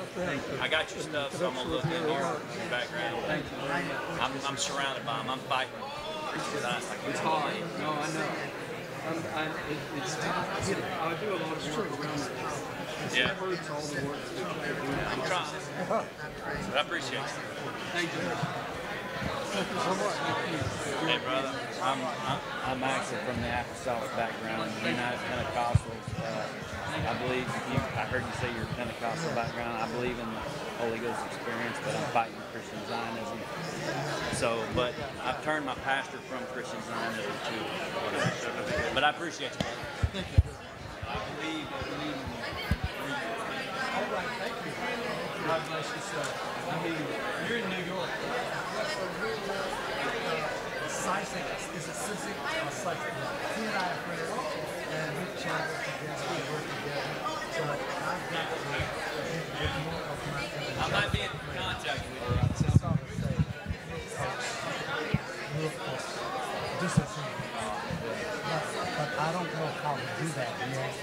But you know, I'm telling you, I think it's starting to happen naturally. I mean, my own children would be illustrated. And some of, you know, sometimes too, when God speaks and He does things, it takes a while to work it out. Sometimes years to figure out how does it fit. Even in me, my friend. Even in me. God bless you. Right. Thank you. Good to sit with you. Honored to hear you. Thank you so very much for your presence and your work and your music. I'm a music therapist. Oh, no. Thank you. Music. This also for brightstarsbethlehem. Thank you. Thank you very much.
Yes. Yes.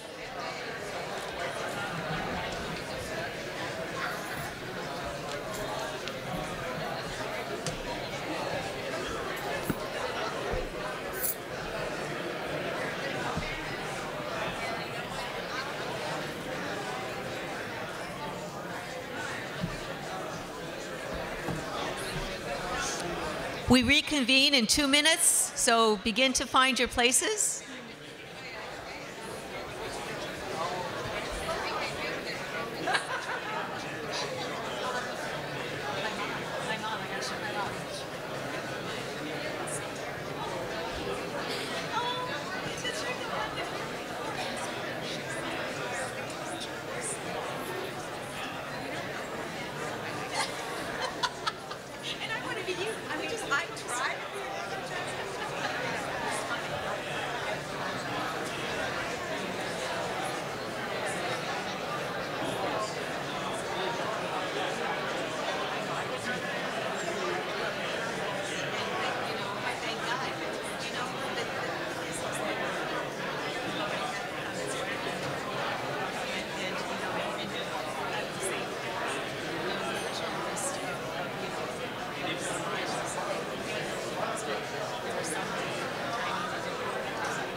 that'll. Yes. Okay.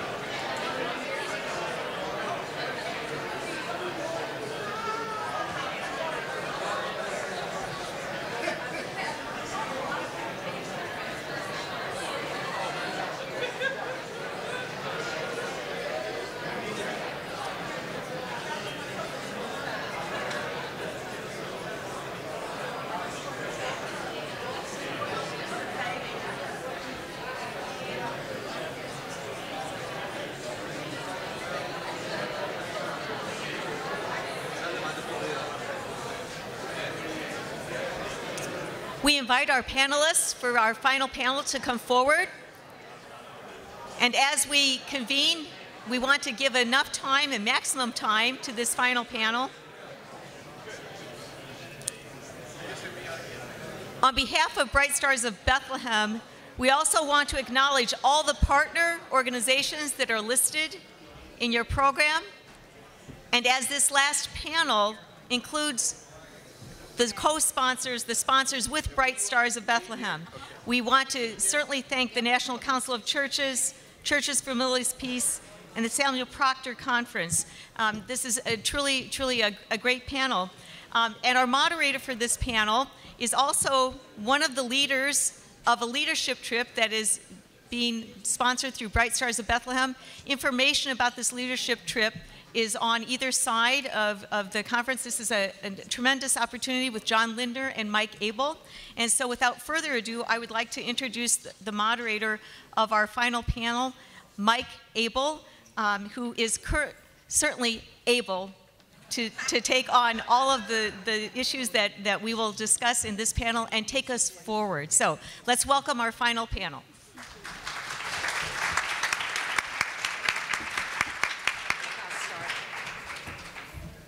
Okay, good afternoon, everyone. You are really a wonderful audience, and I also want to acknowledge the people that could not attend this meeting. They are listening to us by live stream, so thank you so much. Well, we're the last panel, and last but not least, so we are the concluding panel today, and we've got some woman power on this panel.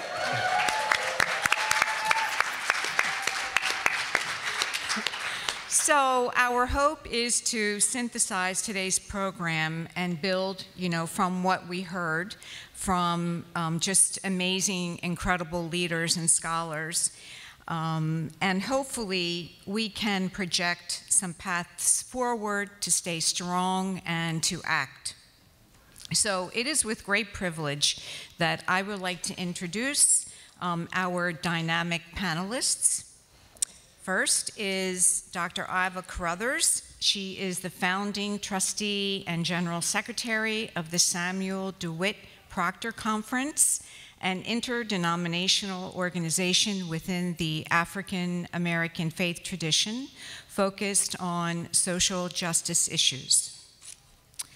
Secondly, we have Dr. Reverend May Elise Cannon, and she is the executive director of the Churches of Middle East Peace and ordained pastor of the Evangelical Covenant Church. Our third speaker is Jim Winkler, and Jim serves as the president and general secretary of the National Council of Churches. And lastly, Reverend Dr. Mitri Raheb. He is the president of Bright Stars of Bethlehem, founding president of Dar Kalima University of Arts and Culture in Bethlehem, and the former senior pastor of the Christmas Lutheran Church in Bethlehem. So thank you so much for being here. And where we would like to go next is in listening to all of the panels this morning, there really were some very strong and passionate messaging that I feel are very integral into the subject of this panel, which is the demand for urgent action. So here are just some of the snippets that I was able to capture today from our panelists. Enough is enough. Stand tall with us for justice, dignity, and equality and human rights. Hope and listening to our youth. And we also heard there is no real pressure put on our U.S. administration. Change is a-coming, inshallah. So we are going to dive right into this urgent action, and we would like to focus on two questions. So the first question for the panel is, can mainline churches influence the current U.S. policy? The second question is, what joint actions can be effective today? So we're going to start off with that, and I just want to give you also a gentle reminder that during the panelists speaking, please jot down your questions so we can get to them.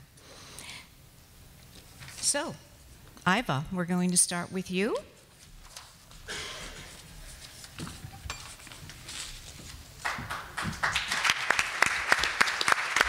Thank you.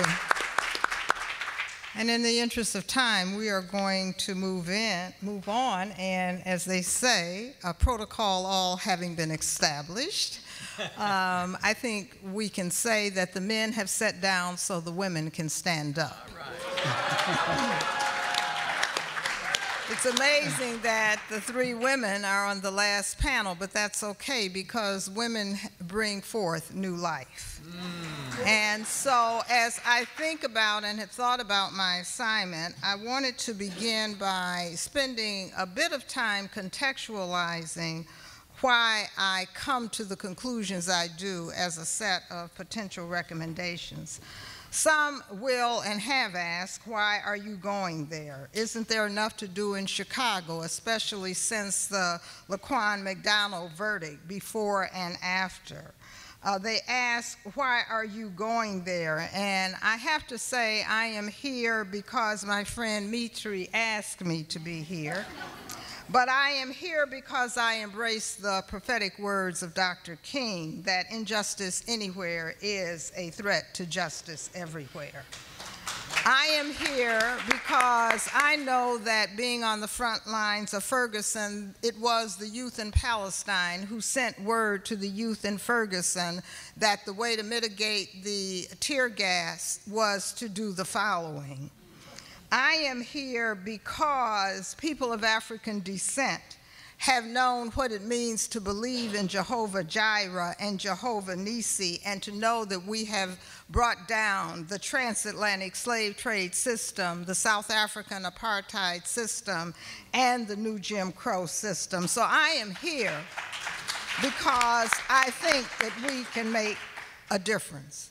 But we also know that the battle is not yet won, and African-American Christians and non-Christians in this nation daily experience the face of the empire, as do the Palestinians.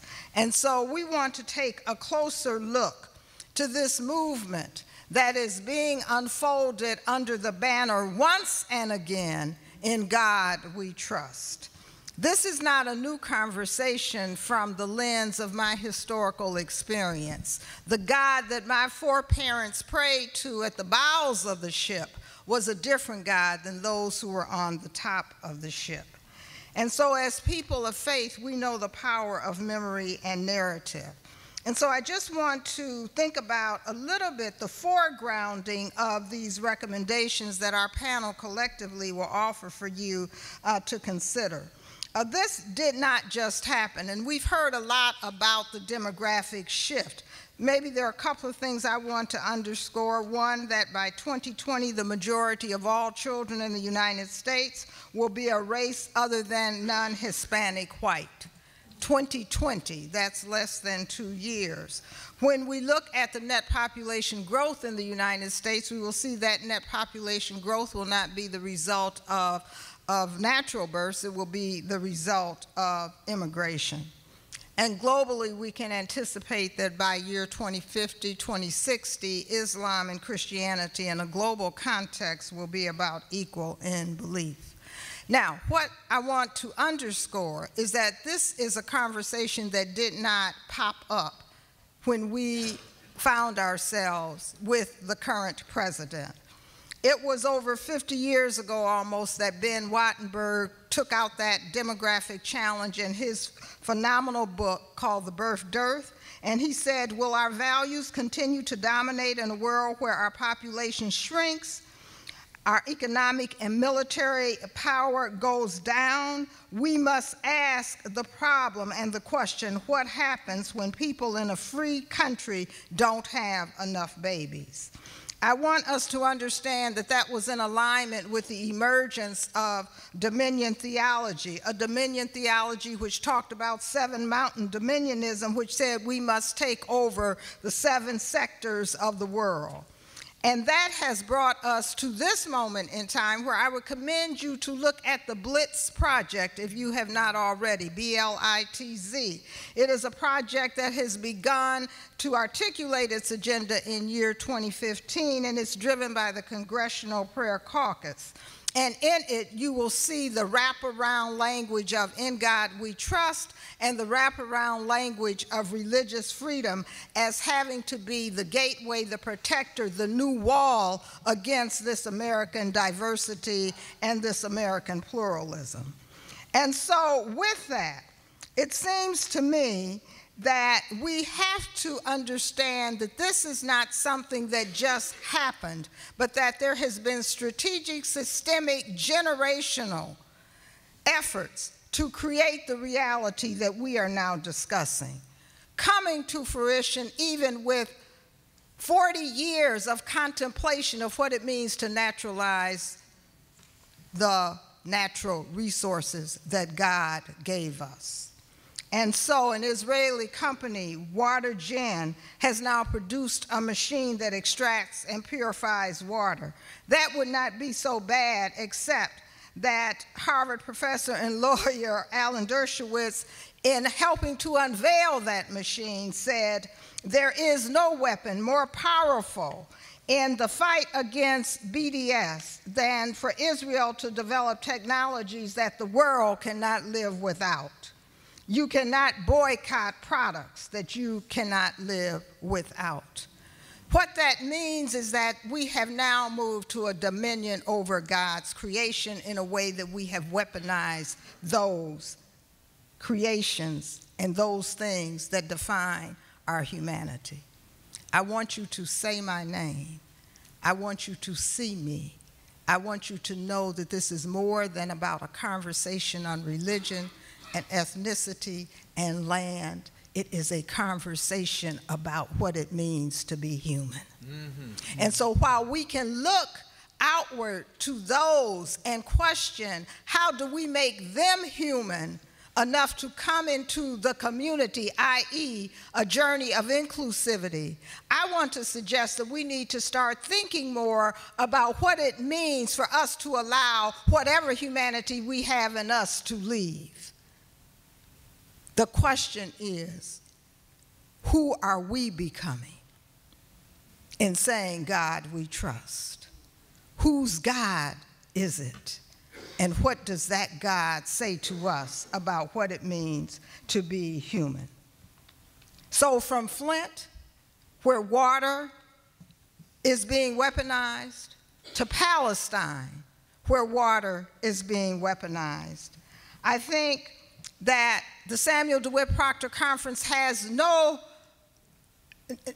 we have to speak truth to power in a way that will allow us to stand and do what we must do out of the experience and out of the reality of what it means to be a person of African descent in this global era, in this age of Afrophobia, in this age of Islamophobia, and in this age of white male hegemony who refuses to sit down. The Samuel DeWitt Proctor Conference has developed a curriculum, a journey to justice, which allows us to engage the Black church, We have taken and will continue to take in partnership delegations so people can see with their own eyes.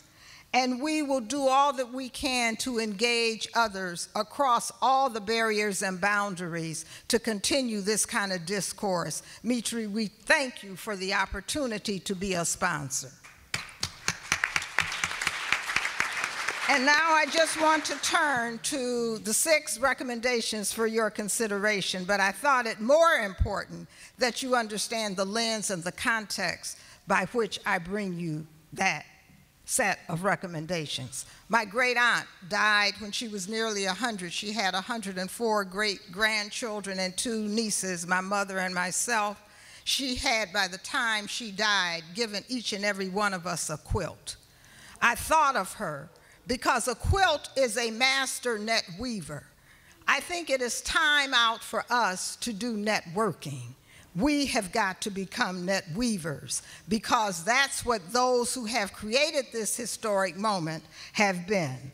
And so I offer these 6 specific joint actions that we might consider. 1 is to create a framework, reflections, and templates for the exegesis and the exegesis of the sacred text in ways that are specific to our context. The other is to create frameworks, models, and opportunities for the effective appropriation of the visual and the performance arts as a way for us to create a resistant mainstream narrative that is not marginalized.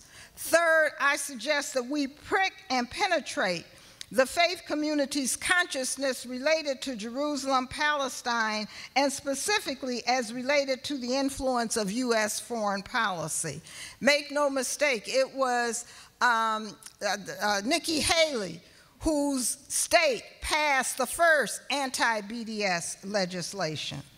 Number 4, we must address the necessary policies at every level of state, national government, and the UN to preempt the devastating consequences of the empire's weaponizing and control of natural resources against the people as opposed to for the people. In this case, I'm asking the question, will we be bystanders in the literal threat of causing death by thirst in the Middle East? Number 5, we must challenge, defy, and interrupt the anti-BDS legislation using our moral agency and recognizing it as a precedent-setting tool against non-violent protests. Anti-BDS legislation, if you look at Blitz, is a precedent for creating an environment against civil nonviolent disobedience and protest. And lastly, we must facilitate and organize ministry and youth study exchanges and action tables within our communions and congregations. And so we have come together, convened by the light of the stars of Bethlehem, but we have also come together, convened because we know, many of us, at least in my tradition, know that God, the Son of God, in the perfect birth of Jesus, came to us in a manger under the bright light, the bright star of Bethlehem. And so I leave us asking us to reflect on what it might mean for us to have a vision that that which was dedicated as an embassy of the United States be rededicated as a center of global peace and justice. What man meant for evil, may we turn it into God's evidence of good. Thank you.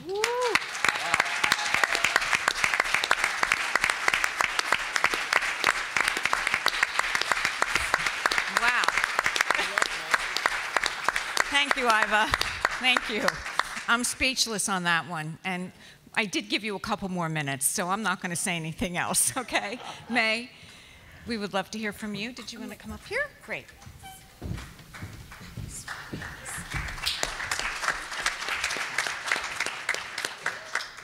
I stand before you today with a bit of trepidation, not the least of which is speaking after Dr. Iva Carruthers. I will follow you. I also have trepidation because today is my birthday and I feel really, really old, except for the fact that Jim Wallace called me young. So I thought there's some peace to my soul in that regard. But I come to you actually with trepidation because of the topic that we're talking about, this sacred and holy city of Jerusalem that is so incredibly broken. And the reality is that Jerusalem is but a microcosm of the larger conflict between the Israelis and the Palestinians. It's a microcosm of the power dynamics of oppression and occupation, and it's a microcosm of brokenness between the three faith traditions of Jews, Muslims, and Christians who call the city holy. So the verses that come to my mind are the verses of Jesus, where he looked at that holy city and how did he respond? But he wept. And I think if we're really honest, that's part of what we've been talking about all day today, that Jerusalem is so incredibly broken. And yet I would imagine for many of you, if not almost all of you, how many of you have actually been there to the sacred city? So almost all of us in the room have had the privilege of being there. And I think about Jerusalem, not only that Jesus wept, but also those verses that talk about Jesus' triumphal entry. And you may remember it says that if the people did not cry out to worship him, even the stones would cry out. Even in the midst of human brokenness, that city is still sacred and precious to God. So what do we do with this reality? I thought for a bit that I could talk. I work in Washington, D.C. on Capitol Hill. I'm the executive director of Churches for Middle East Peace. I also am an evangelical. I'm an evangelical who happens to be ordained by one of the very few evangelical denominations that ordains women. So that's at least one strike against me. But I have the privilege of leading a broadly ecumenical organization called Churches for Middle East Peace, and we work on Capitol Hill. And if you think that Jerusalem is a city to weep over, let me just say Washington, D.C. is as well. I thought that I could talk to you about the impact of the current administration's policies. I spent 90 minutes at the White House yesterday, meeting with members of Vice President Pence's staff team and President Trump's staff team, and I had an audience because I am an evangelical. I didn't tell them not that kind of evangelical.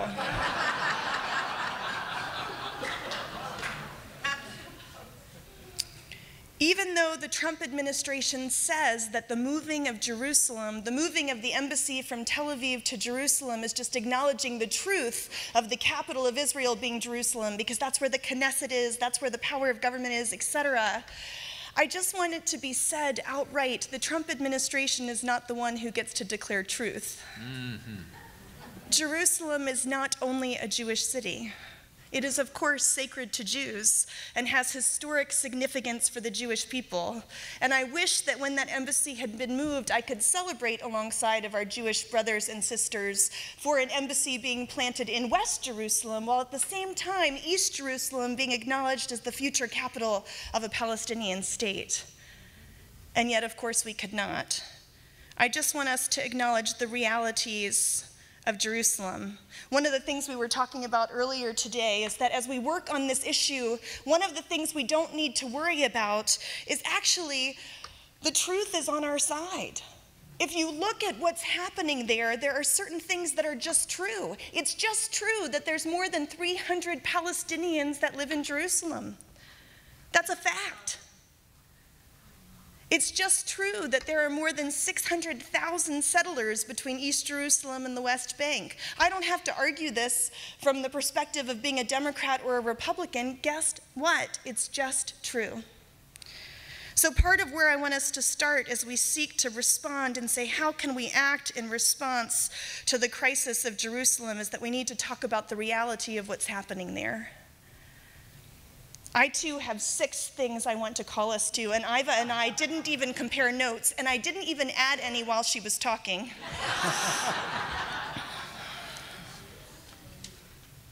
The first thing I would say is that we have to pray for the peace of Jerusalem. And I'm not just saying that because it's a good Christian evangelical thing to say. I believe it fundamentally to be true. And here is the good news of our prayers. God cannot be manipulated by them. You may be familiar with the Hebrew scriptures. In the book of Numbers, it says, God is not a man. Do you know the passage I'm talking about? I thought you might laugh a little at that one. So the passage in Numbers says, God is not a man that he should lie, nor the son of man that he should change his mind. Does he speak and then not act? Does he promise and not fulfill? So the good news of this is that I believe prayer will as much change us as it will change the scope of Jerusalem in the future. We must give the question of Jerusalem and the reality of Jerusalem and the crisis of Jerusalem to God. The second thing I think we must do is that we must be willing to heed the cry of the Church of Jerusalem. And guess what? It's Palestinian. That we must be willing to listen to our brothers and sisters of the church and to hear about their realities. I heard Dr. Iva say, "See me," and it made me think of one of my favorite quotes from Howard Thurman, where he says, "It's a strange freedom when you see me and you call me by name." And my question is, do we see the Church of Palestine? And do we hear their suffering? And do we heed it? The third thing I believe that we must do if we're really willing to listen to the cry of the Church of Palestine is to repent and to lament. I had the privilege of co-writing a book called Forgive Us, Confessions of a Compromised Faith. And I think that's part of what we need to do. The church in Palestine, in large part, feels abandoned by the church in the United States. And it feels incredibly abandoned by evangelicals. And that's something for which I want to stand up and ask for forgiveness for and say, I'm so sorry. But not only that, we won't end with our lament or end with our call for forgiveness, but then we will act. So the fourth thing I think that we're called to do is to be prophets. I'm wondering if I can say a cuss word or not, how offended this group would be. Is it 5 letters? How many letters is the word, she asked. What do we know about the prophets? The prophets, the call upon their life was not an easy one. In fact, the prophets were called to eat shit. I was going to say feces. Hada. I think that we're called to be prophetic, that it's time for us to no longer be silent. When there is oppression, that we must be willing to be bold, that we must be willing to lose relationships and to face cost. You know, in my own life, and I have not suffered much, but in my own life, I've had leaders tell me that the blood of their grandchildren is on my head because of the work that I do with the Palestinian community. And I don't think they were kidding. We will be cursed, we will be condemned. Someone reminded me today that we may even have our lives threatened if we're willing to stand up for justice and to be prophetic. But may we not only be prophetic, I believe part of God's call in our life is also to be pragmatic. I don't know that if we want to do effective advocacy on Capitol Hill, that going into the different offices that we're trying to move on issues and policy positions, I don't know that that's the place where our prophetic voice will be the most effective. But I think that there are ways that we can be strategic and pragmatic and actually get work done. And so I believe that's one of the approaches we must be willing to take. And then finally, the sixth call that I would encourage us to is that we must be willing to not give up hope. I know many of you in this room have been working on this issue far longer than I have. And let me just say, not only are we not making progress, we are digressing in terms of our efficacy on this issue, certainly politically.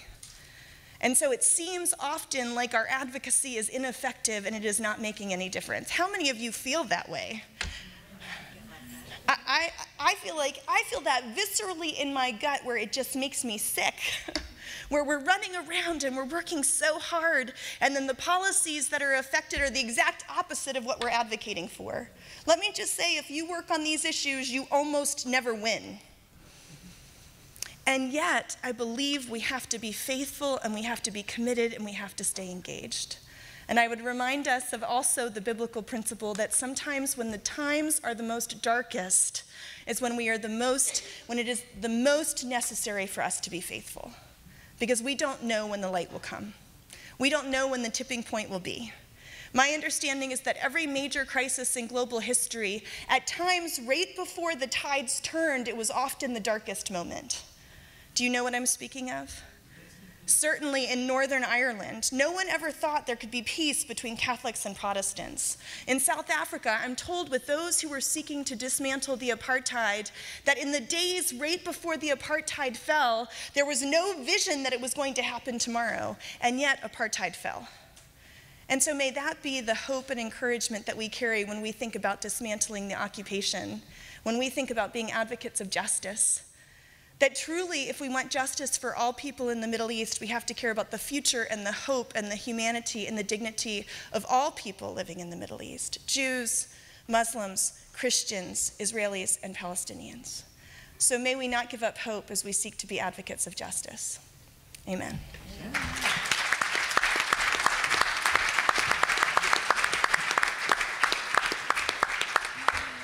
May, thanks for that message, because we have to keep hope alive, right? Jim? Can you hear me all right? No? Can you hear me now? Okay. I want to say I'm honored to be on the only panel here that includes these two wonderful women leaders, and I honor them and I follow their advice at every turn. And along with Mitri, here are representatives of three organizations that understand the need for urgent action, and which is the theme of this panel, and who are constantly involved in it. So let us acknowledge that not only on this panel, but in this room, there are people here who are engaged in and who are committed to urgent action. What we still have to do is we have a long way to go. Psalm 122, verse 6 says, "Pray for the peace of Jerusalem. May they prosper who love her." Well, we here love Jerusalem. And that's why we not only pray for the peace of Jerusalem, but why we work for Jerusalem and we work for there to be peace in Israel and Palestine. Now, I've had it said to me by some of my Jewish colleagues, I don't understand why you're so fixated on the Israeli-Palestinian crisis. Why aren't you as concerned about what happens in Guatemala or Myanmar or Ghana? This just proves that you're really anti-Israel and anti-Semitic. And my response has been, if Jesus had walked the Great Wall of China, or if Jesus had been from West Africa, or Jesus was a Guatemalan, that'd be our Holy Land. And we'd be inordinately concerned about what happens there. So I make no bones about it. I make no excuse for the fact that we are particularly concerned for the peace of Jerusalem, and we're concerned for peace in the Holy Land. And I thank Mitri Rahib for bringing us here together today. Now, I represent the National Council of Churches, a grouping of 38 denominations comprising about 30 million Christians and more than 100,000 local congregations. Many of you in this room are part of churches that make up the NCC. And one of the questions before this panel is, what can the mainline churches do? And the mainline churches are among the churches in the National Council. And for many years, the National Council of Churches has spoken on this matter. I think all the way back to the 1960s, but certainly in 1980, the Council adopted a policy statement on the conflict. And in that statement, the NCC said, unilateral actions by any one group in relation to Jerusalem will only perpetuate antagonisms that will threaten the peace of the city and possibly of the region. This has been borne out, has it not? In 2007, the NCC again affirmed a shared Jerusalem. Now, I reiterate those statements today. For decades, U.S. presidents have acted with prudence and caution regarding Jerusalem. President Trump's actions threaten to, and in fact have unleashed violence throughout the region and have severely damaged, I would argue, have really destroyed any remaining U.S. diplomatic credibility to act as a broker for a peace agreement. The status of Jerusalem's long been at the center of the conflict. While West Jerusalem serves as the de facto capital of Israel, East Jerusalem has always been considered the capital of the future state of Palestine. And by unilaterally declaring the entire city That's what he did, the entire city to be Israel's capital. And by announcing the upcoming, or the move of the embassy to Jerusalem, Mr. Trump has thrown fuel on the fires, and people have died as a direct result of this decision. Now, some of his supporters claim biblical, theological, and historical reasons to uphold Jerusalem as Israel's capital. They are in error. The Christians in the Holy Land, whose communities trace their lineage to the first days of Christianity, know that these reasons are specious. Mr. Trump's simplistic approach to the complexities of the region make a mockery of the hardships the people there, whether Israelis or Palestinians, whether Christians or Jews or Muslims, have suffered over the years. I've been on multiple delegations to the region, and I am well and painfully aware that our sisters and brother Christians in Israel and Palestine feel that the churches here are not listening and have not raised their voices. That stings. And we have not been successful in changing U.S. policy in this area. And yet most of the presidents of the United States have been members of one of our churches in the National Council of Churches. This is a terribly frustrating situation.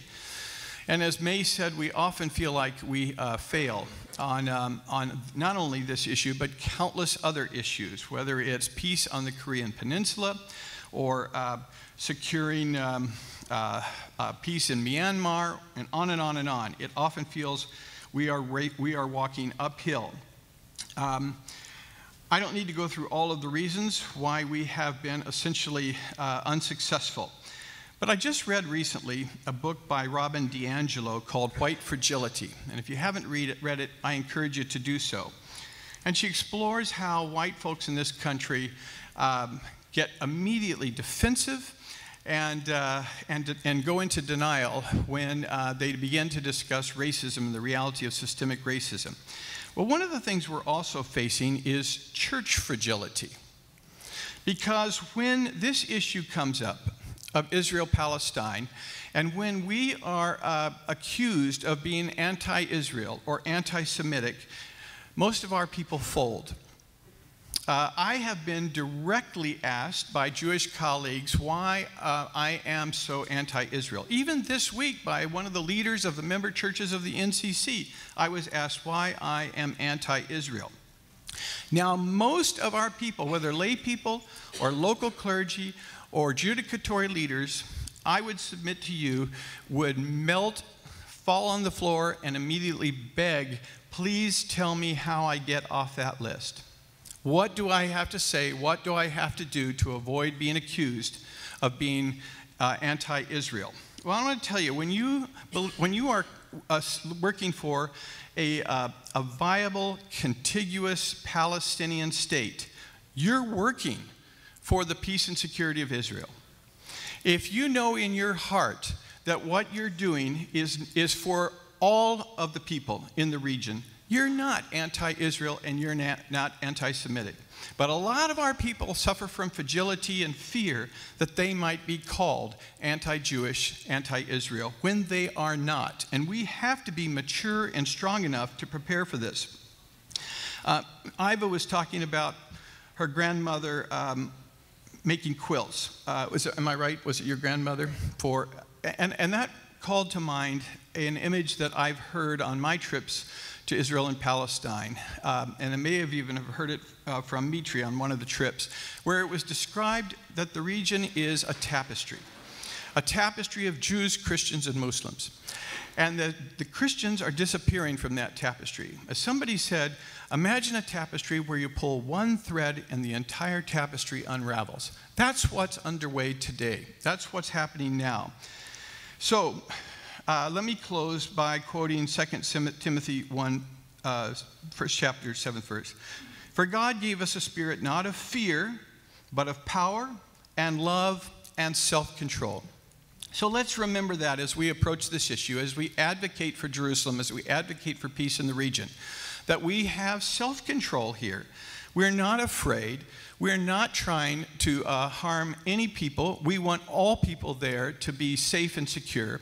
And we need urgently to raise our voice in this country as Christians to make this a reality. Thank you.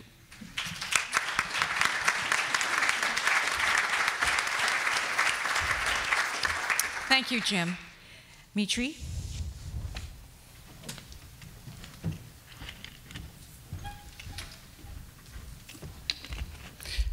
Thank you, Mike. Actually, Iva said everything I wanted to say, so I can now sit back, and she really said it better than I could have said it. But I have 5 points, not 6, so, and I will just quickly, because really I felt we are also with me and with Jim, really one in the spirit. You know, when I think of the ongoing occupation of Palestine, I often ask my question, why is this? Why can this go on and on and on? And often I think, I look at the Lord and say, how long, O Lord? How long? And I really came to appreciate the Lamentations because they speak to that spirit. They keep challenging God. Not challenging Trump. Challenging Trump is easy, but challenging God, why isn't he doing anything about it? And in this course of this, I came to realize that actually there are 2 reasons for the occupation to continue. One is because the international community keeps providing Israel with the hardware. You heard it just last week, the $38 billion aid package came into power. Imagine, 38 billion with B over 10 years. From Germany, submarines, and so on. That's the hardware. I cannot change the hardware. I think what is even more dangerous than the hardware is the software. Because we are in the age of software. And the software, believe it or not, we heard it before, is being developed at Christian seminaries. It's those theologians who somehow, subconsciously, not consciously, but subconsciously, connect biblical Israel with the Israel of today, and so they think what the occupation is by divine planning. And so what can we do? The first thing, at least I will not tell you what you should do. I just share with you what I'm doing. I never believed as a preacher that I have to preach to people what I myself can do. And so the first thing I learned to do is that we have to crack the software. And often when people ask me, tell us what is your profession, I don't tell them I'm a pastor, but I tell them, and I am in the software cracking business. Because we really need to crack that narratives that continue, connecting Israel of the Bible with the Israel of today. The Israel of today is actually an incarnation of European colonialism. I think Santiago put it in his words like that. Second, it's not enough to crack the software, because cracking the software will take some time. I mean, when I was in the previous panel, I was thinking, do we as Palestinians need to wait to convert all evangelical Christians to be liberated? That can't be. How long, O Lord? Right? So this is why I came to realize it's really important to start developing our own software, our own narrative. Because believe it or not, even as Palestinians, I studied in Germany, and somehow they calibrated my mind to read the Bible through a European lens. And it took me over 25 years to crack that lens and to start reading the Bible through Palestinian eyes, which resulted in the book, Faith in the Face of Empire. And I encourage you really you know, we need to spread this narrative, this Palestinian narrative, because the other narrative is everywhere. I don't think we are spreading that narrative enough. The third thing we can do, or we are trying to do, is creative resistance. I myself don't like the word nonviolent resistance because it's negating the negative. And so in the Kairos document, we really use the word creative resistance. And music is part of that creative resistance. Film is that part of that creative resistance. And this night, you will see that in action. What I would like to encourage you here is, you know, there are several hymns that are written by Palestinian musicians and poets. Let's spread these hymns in our churches.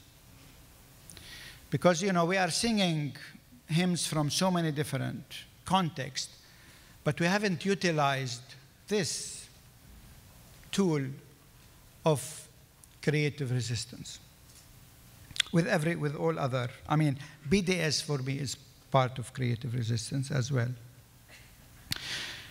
The fourth thing we can do is networking. I think Iva spoke about that very strongly, and I think this is why we wanted this conference. If you look at it, you know, we have 3 co-sponsors and 16 partners, because we really didn't want to do this as Bright Stars of Bethlehem. But we wanted to bring everyone together, because only a joint advocacy can make a difference. We cannot continue, you know, each doing our small things here and there, thinking we are, you know, in a competition or in a race.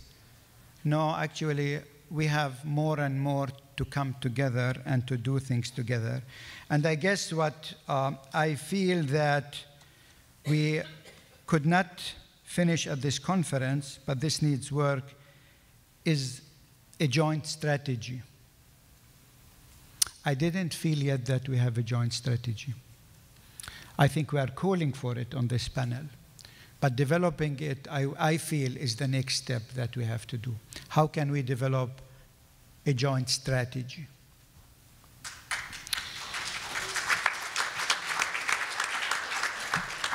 And last but not least, I mean, this conference is really about an inclusive vision. And this is the best thing we can do. We cannot go to exclusive visions. We are on the right track, and we don't need to be apologetic about it. I think Jim Wallace said it. I mean, how can you be for or against, how can you be against an inclusive vision? You know, the others are pushing for an exclusive vision, and I tell you, no exclusive ideology will have the future. The future is for an inclusive vision. And I think this is what we stand for, and I think this is why we came here together, to call for an inclusive vision for Jerusalem. The sisters and brothers, you know, sometimes you might feel our struggle is hopeless. You know, we are facing the empire. And it's not only the states, it's much bigger than the states, the empire. But I tell you, I can already see the cracks in the wall.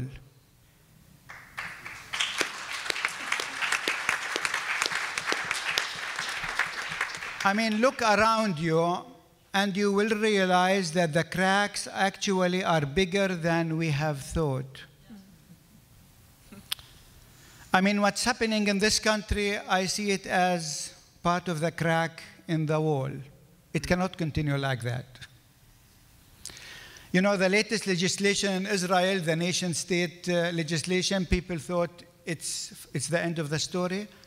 I thought that's the best thing that could have ever done to us, because, you know, discrimination in Palestine was de facto, and everyone was telling me, you know, in every country there is kind of discrimination, but Israel is democracy. Okay, now with the nation-state law, discrimination became de jure. Wow, that's a crack in the wall. There are so many cracks in the wall. I see, and I think we talked about that, a new generation rising up. And part of this generation you will see tonight. You know, let me end with something I really don't like to do, which is people who know me know I'm allergic to statements. Because we have so many statements in Palestine, they could fill this ballroom, and they didn't do much. But at least statements is something that is a tool for education, but it's tried to capture the spirit of the meeting. And so we tried really to capture the spirit of meeting in this, short statement. And it's something that you can take with you, that you can spread, that really, if people would like to know what did we do here, this is what we did. So let me quickly go through this statement. We have come together in this unique and ecumenical summit of Christian leaders and leaders of faith-based organizations in the U.S. with Palestinian Christian partners following the example and teachings of our Lord Jesus Christ, for whom Jerusalem was sacred.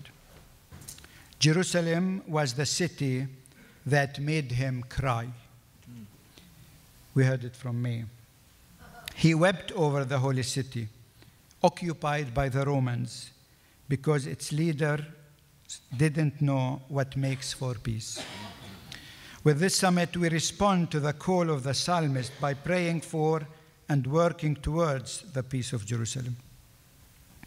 2018 marks 70 years since the city was divided and over 50 years since the occupation of East Jerusalem, the West Bank, and the Gaza Strip. Today, Jerusalem bears the scars of these wars, ongoing occupation, fragmentation, and systematic discrimination of its native Palestinian people. And yet, at the same time, Jerusalem is the key to a just peace. We heard that in the first panel, I guess. The increase in the Israelization of East Jerusalem, the move to annex major settlements within the Jerusalem municipality, and new Israeli Jewish nation-state basic law are in direct defiance of international law and threaten the vision for an inclusive and shared Jerusalem. Our meeting location of Houston, the heart of the Bible Belt, is significant. We recognize that as Christians, we are often part of the problem when we could contribute to the solution.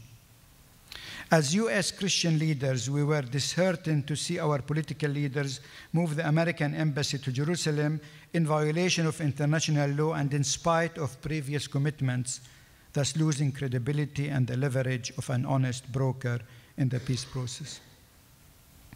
We have come together for a day of reflection and open dialogue in a spirit of theological and ethical urgency to call for a just peace. Together, we demonstrate our ecumenical unity in action towards the end of occupation and a lasting political solution in the Holy Land. We honor the city that witnessed the crucifixion and resurrection of our Lord Jesus Christ. We reiterate the biblical vision of Jerusalem as an inclusive city where people of different cultural, ethnic, and religious backgrounds come together in a spirit of unity, equality, and mutual recognition. As Christians, we acknowledge the spiritual kinship and ties of the three Abrahamic religions, Judaism, Christianity, and Islam, to Jerusalem, the city each calls holy.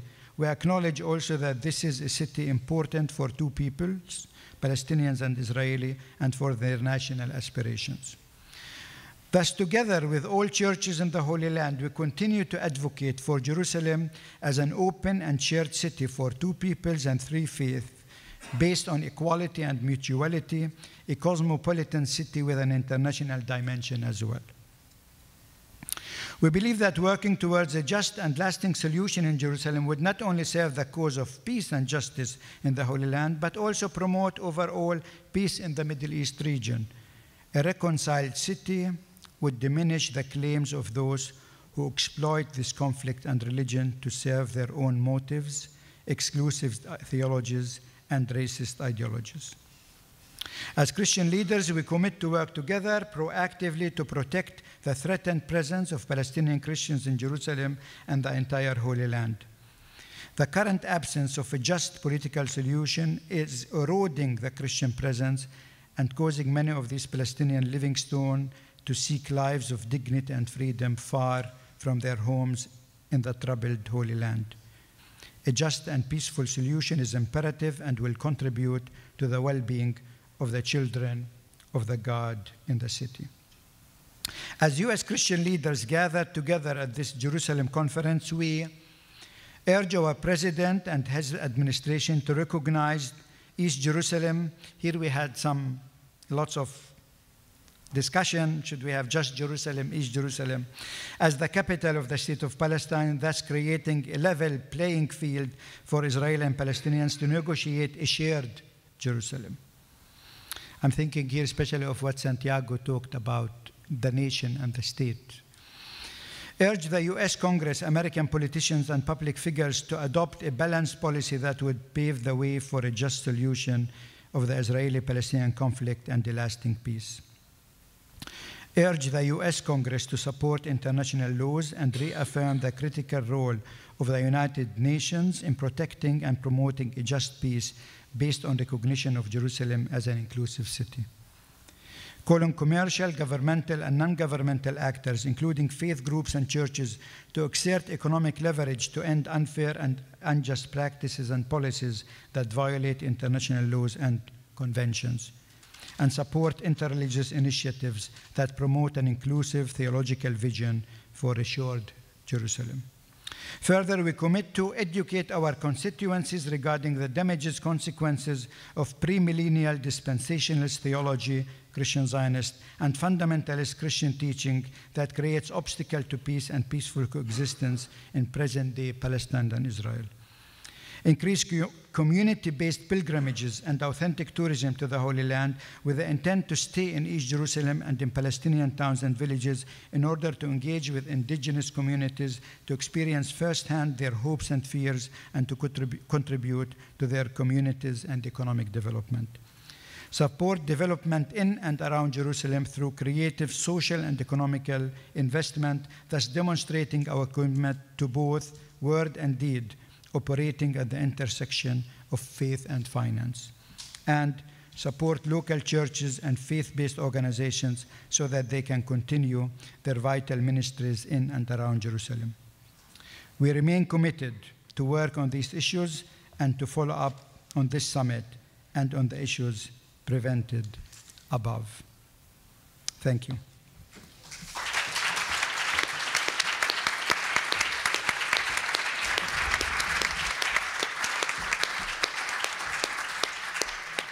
Thank you, Mitri. That was a really, really critical piece, and it was a call to action.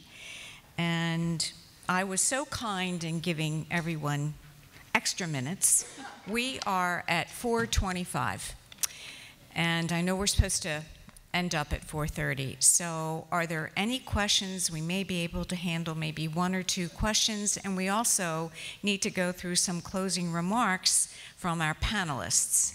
So any questions? I have one up here. Any other questions? Okay.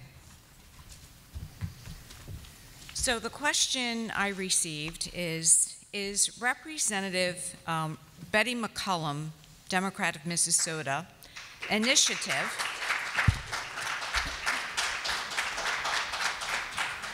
in the White House a turning point, or can we expect the Western Jerusalem credo to defeat it? So who would like to take that in?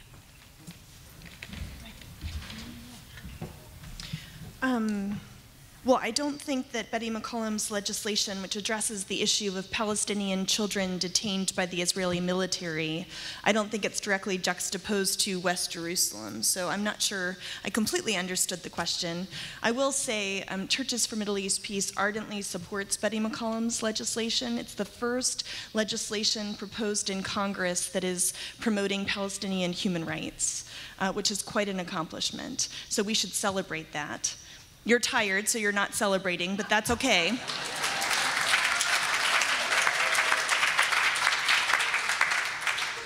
I will say, on the other hand, when you look at the co-sponsors of that legislation, which was in the House, there were only, I don't know what the actual number is right now, but it was about 30 representatives who co-sponsored it. So out of 400 members of the House of Representatives, 30 out of 400 means we have a really, really long way to go. So let's celebrate those 30. Let's celebrate the fact that that's remarkable legislation, but let's continue to work diligently because it has not passed. But it has been proposed. Okay, thank you, May. So, any other questions before we go to closing remarks? We have one back there.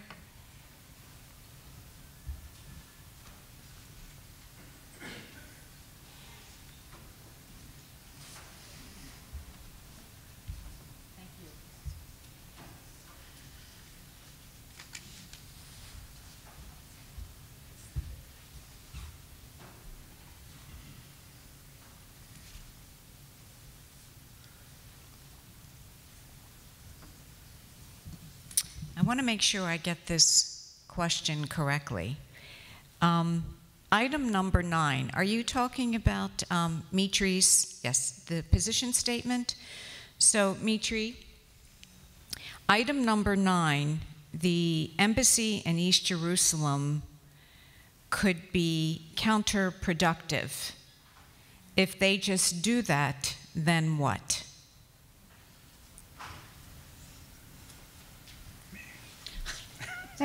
They must be tired too. Everybody keeps pointing to me. Do you know what we're hearing? I had the opportunity to be on the phone call with Ambassador Friedman, the U.S. ambassador to Israel, about 4 days after the embassy was moved from Tel Aviv to Jerusalem. And one of the things he said is, Jerusalem continues to be a final status issue. And I said, but wait a minute, we just heard from President Trump at Davos, we just heard Jerusalem is off the table. And part of what we're hearing from the administration is what Trump meant by Jerusalem being off the table is that he got it off the table because it was something he said he would do and he did it, so now it's done. Not that it's off the table in terms of the negotiations. Now, I'll let you interpret that as will, but that's what we're hearing. But that's important because rumor has it that the current administration would support East Jerusalem as the capital of a Palestinian state. You heard from, yes, but let me finish before you clap. The reason I say so, you heard from President Trump at the recent UN Security Council, he just was speaking at the UN and he said, I support a two-state solution. And this administration is saying, that's revolutionary. I would say, well, where have you been for the last 12, 20 administrations, right? I mean, we've been saying two-state solution forever in terms of US policy. But anyway, that's tangential. So the whole thing about East Jerusalem as the future capital of Palestine, the issue is this: what is the administration talking about when they say East Jerusalem? And let me tell you, I don't think they're talking about the old city of Jerusalem and the parts of the city that are currently being occupied by Israeli settlers, the parts of East Jerusalem that are being, we use some of the language of the Judaization of Jerusalem, the parts of Jerusalem that are being overtaken by some of these militant settler groups. What the administration is talking about are the Palestinian villages surrounding Jerusalem that are in Jerusalem that they don't want. And so the idea is that those Palestinian villages could be the future capital of a Palestinian state. So then the administration can say, look, we gave the Palestinians East Jerusalem, but they're not talking about the heart of East Jerusalem in terms of the old city. So that's at least some of the politics that are currently at play in that discourse. Thank you, May. So the last question. What will happen to the Lutheran hospital? That's the Augusta Victoria Hospital. Are you talking about the hospital, Augusta Victoria, whoever asked me that question? Yes, okay. After Trump's shattering and cutting off funds to the Palestinians, any idea what is going to happen with the hospital? Is anything currently going on? I mean, the administration cut the funding for all 5 hospitals in Jerusalem. Interestingly enough, 4 of them are Christian hospitals and 1 Islamic hospital, which actually might threaten closing these hospitals because of lack of funding. This is why the hospitals right now are advocating to try to find funds somewhere else. So it's very critical, but I think this is a humanitarian issue on the surface, but it's a political issue at heart. And this is why I think we cannot just respond to that from a humanitarian perspective, but from actually a political perspective. And I think, again, for me, that's, part of the cracks in the wall. I mean, if you really cut funding for children who go there for cancer, that's a crack in the wall. Yes. Thank you, Mitri. Okay, we are, I think, at 4:29. So, our dear panelists, we would love some closing remarks. And would you like to be here? I can do it here. Okay. Is it on? Before I came, I was encouraged by God and my discernment to stand with the courage of the prophetic tradition. And so I wrote on this paper that we cannot afford to hide behind ecclesial, organizational, racial, faith, and geographical diversity and differences, for to do so is indefensible.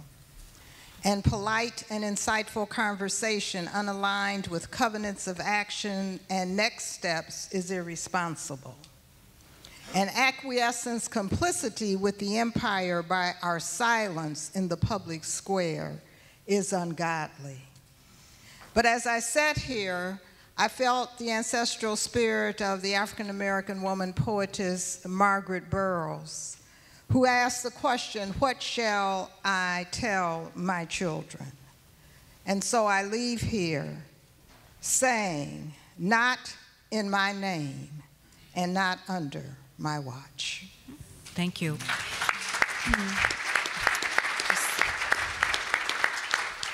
May, before you get started, May, Jim, and Mitri, could you please try to include in your closing statements a call to action? What is the call to action? I think that's where I'll go with my 30 seconds or my 18 seconds or however many are left. The call to action, I think that we need to continue to encourage the choir, but not only preach to the choir. And I think you know what I mean. In this country today, never have we been more binary in terms of our political allegiances. More people will marry across different faith traditions than across political lines. Okay? So I think part of what that does is we're not willing to talk to people who disagree with us. And let me just say, if we're not willing to talk to one another when we disagree, we're never going to bring about any transformation or any change.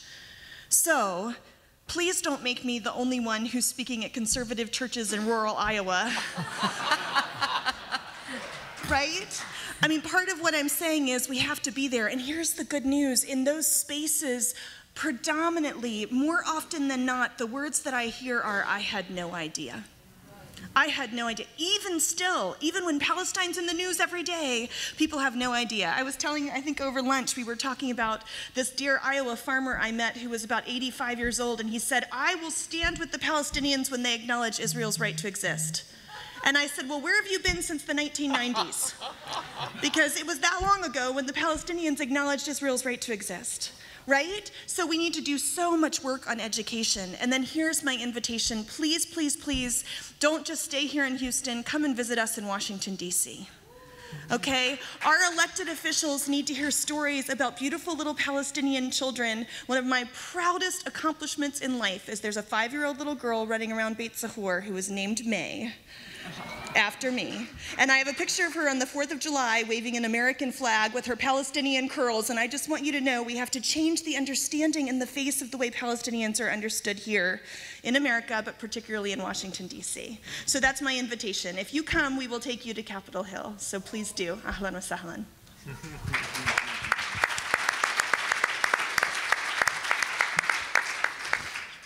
In the 1970s, I was an African history student at the University of Illinois and became involved in the anti-apartheid struggle, and frankly did my very small part then and throughout the 1980s in the struggle against apartheid, and boycotted Shell Oil like many of you did for a long, long time after the fall of apartheid. And one of the most exciting days in my life was February 11th, 1990, when Nelson Mandela walked out of prison. I didn't think I would see it, and I thought that it would be a bloody revolution that would finally, if ever, bring down apartheid. But it happened, and it happened because a whole lot of folks like us all over the world worked in solidarity. And we worked also in close solidarity with South Africans. And here we're working with Palestinians and Palestinian Christians. We have to keep it up. The dam will break, the tide will turn, it will happen. We've got to do all the things that have been said here. We have to continue to educate. We have to continue to advocate in the halls of power. We have to keep faithful. While we may not reap the benefits, they'll happen, and they'll happen because we were part of it. There was an article written published today that basically said, let me rephrase it, the National Council of Churches came out against Brett Kavanaugh.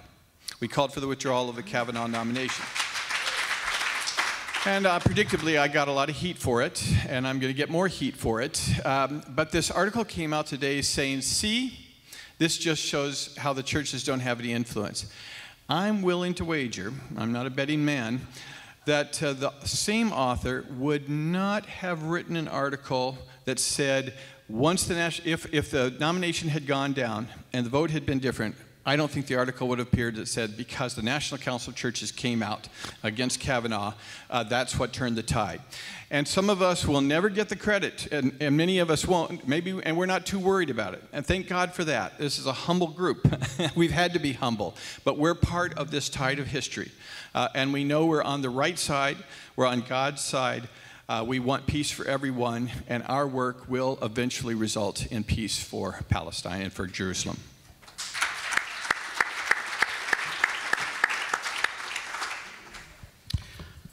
What can we do? 2,000 years ago, somebody tried to impose a Pax Romana in Palestine. And the answer to that was that a Palestinian Jew started going from one village to the other, preaching the reign of God, much bigger than the empire. I think this is what we need to continue to do, and this is what we are committed to do, to make sure that this good news that came out of Palestine will continue to spread, not only in Palestine, but also in the halls of the hill. Thank you.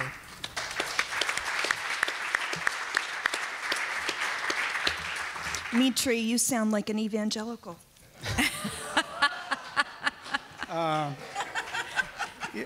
So she's trying now to convert me, but without a cigar. You see, they have,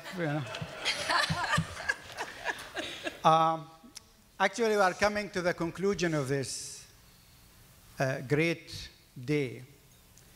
And we cannot actually conclude without asking all those who made it happen. The sponsors who really sponsored this financially. The Palestinian private sector, the Presbyterian Foundation, and the global ministries of the Christian Church, Disciples of Christ, and the UCC. Thank you very much for making this happen.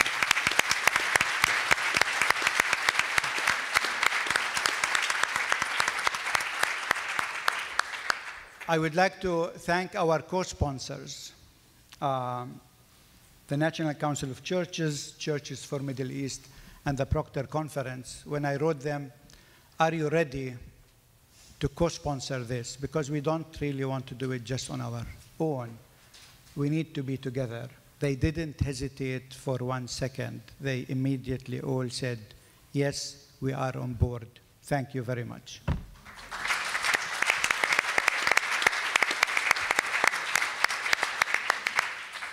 thanks to the 16 partners who agreed to partner with us, and you have their names here, because they wanted to be a part of this bigger vision, that bigger than any one of us alone. Really thank them. They deserve a big hand as well.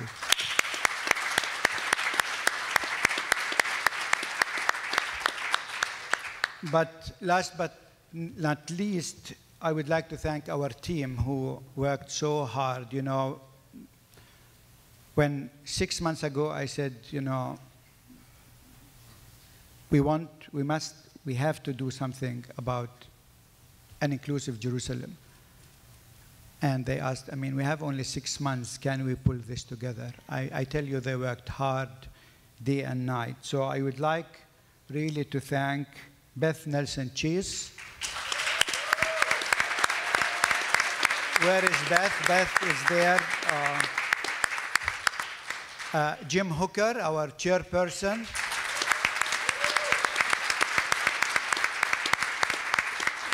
Tori, our communication director, she got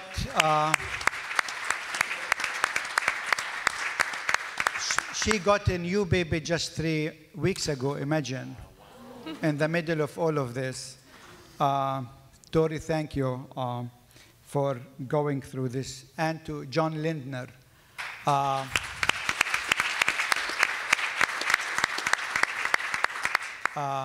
Thanks to our board who believed in this vision and said, let's do it. It really always takes a great team to pull something like this together. But thank you all for coming, making the trip from so many different cities across this continent, actually, to stand for an inclusive Jerusalem that have place for all.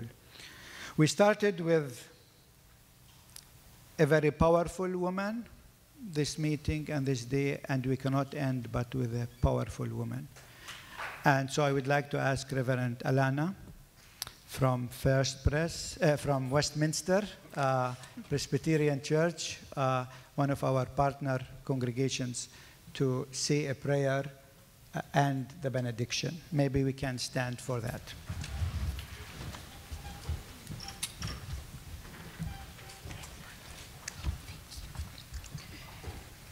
Thank you, Mitri. Let us pray. By grace, God, you called each of us into this conference ballroom turned classroom turned congregation, and for that we thank you. This day we have heard testimony and sermons and even songs full of the faith that the dark past has taught us. We've heard just enough of the hope that the present has brought us. Give us courage to answer hard questions like, what kind of God do we believe in, and what has happened to Christianity in America? Help us to accept our vocation to stay in the struggle until the end, and to even give to our children a legacy to continue where we leave off. Make us uncomfortable and unable to ignore the cries for liberation which come from the lips, lives, and hearts of our Palestinian brothers and sisters. When we hear our siblings cry out, Palestinian lives matter, help us to recognize the connection between this assertion of justice and dignity and the voices of vulnerable and marginalized people everywhere who bear your image. Show us where we are complicit in bending the laws to accommodate the violation rather than enforcing the law to end the violation. Send us back to our communities a praying people who are energized and committed, who are emboldened to call out religion in the service of Christian Zionism and political power, and to overturn tables if we must. Let us use our privilege. Let us spend all of our privilege for a just peace.